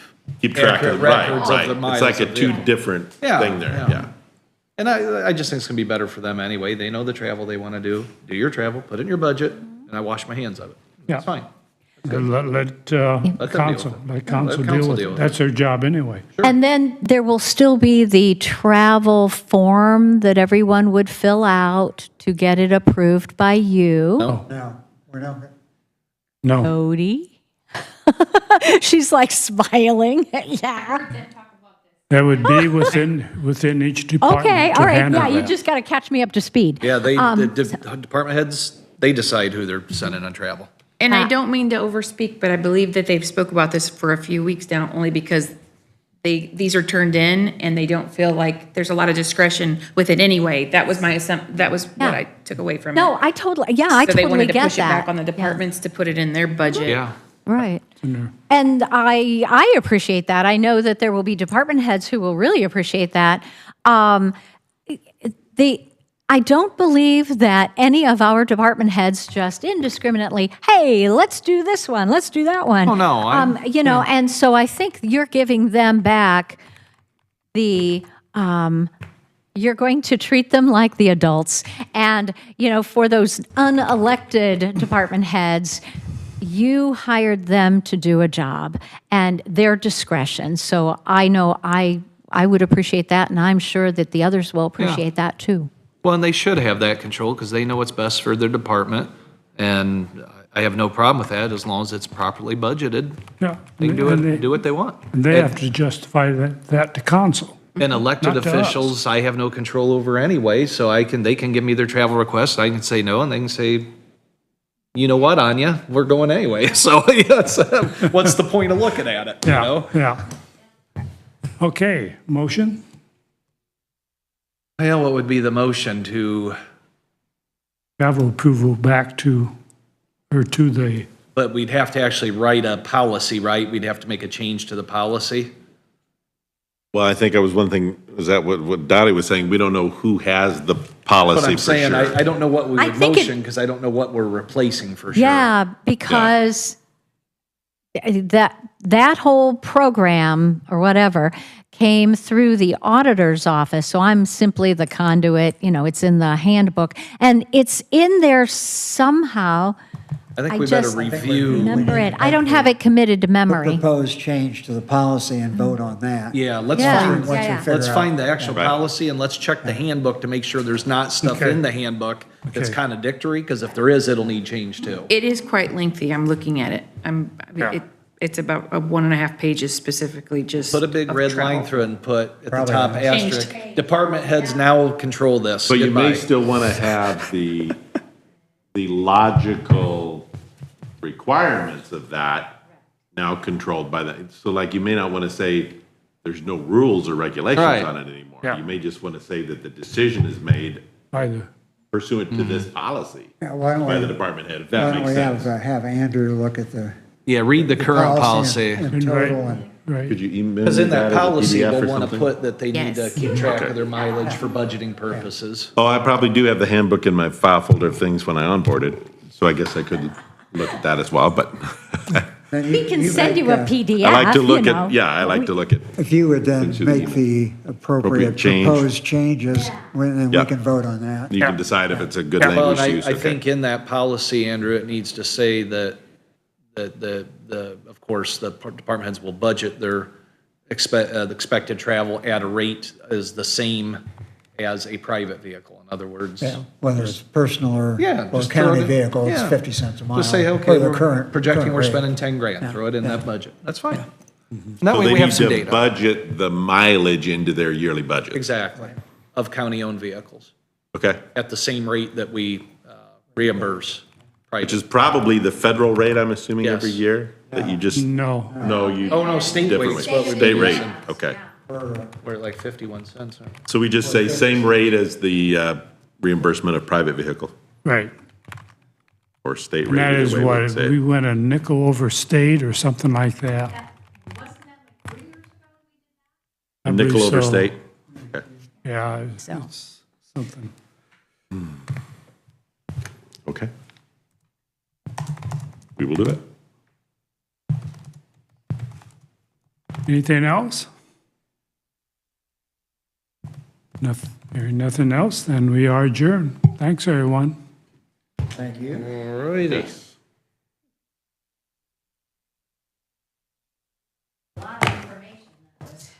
Well organized, though. Yeah, All right. I think we selected well.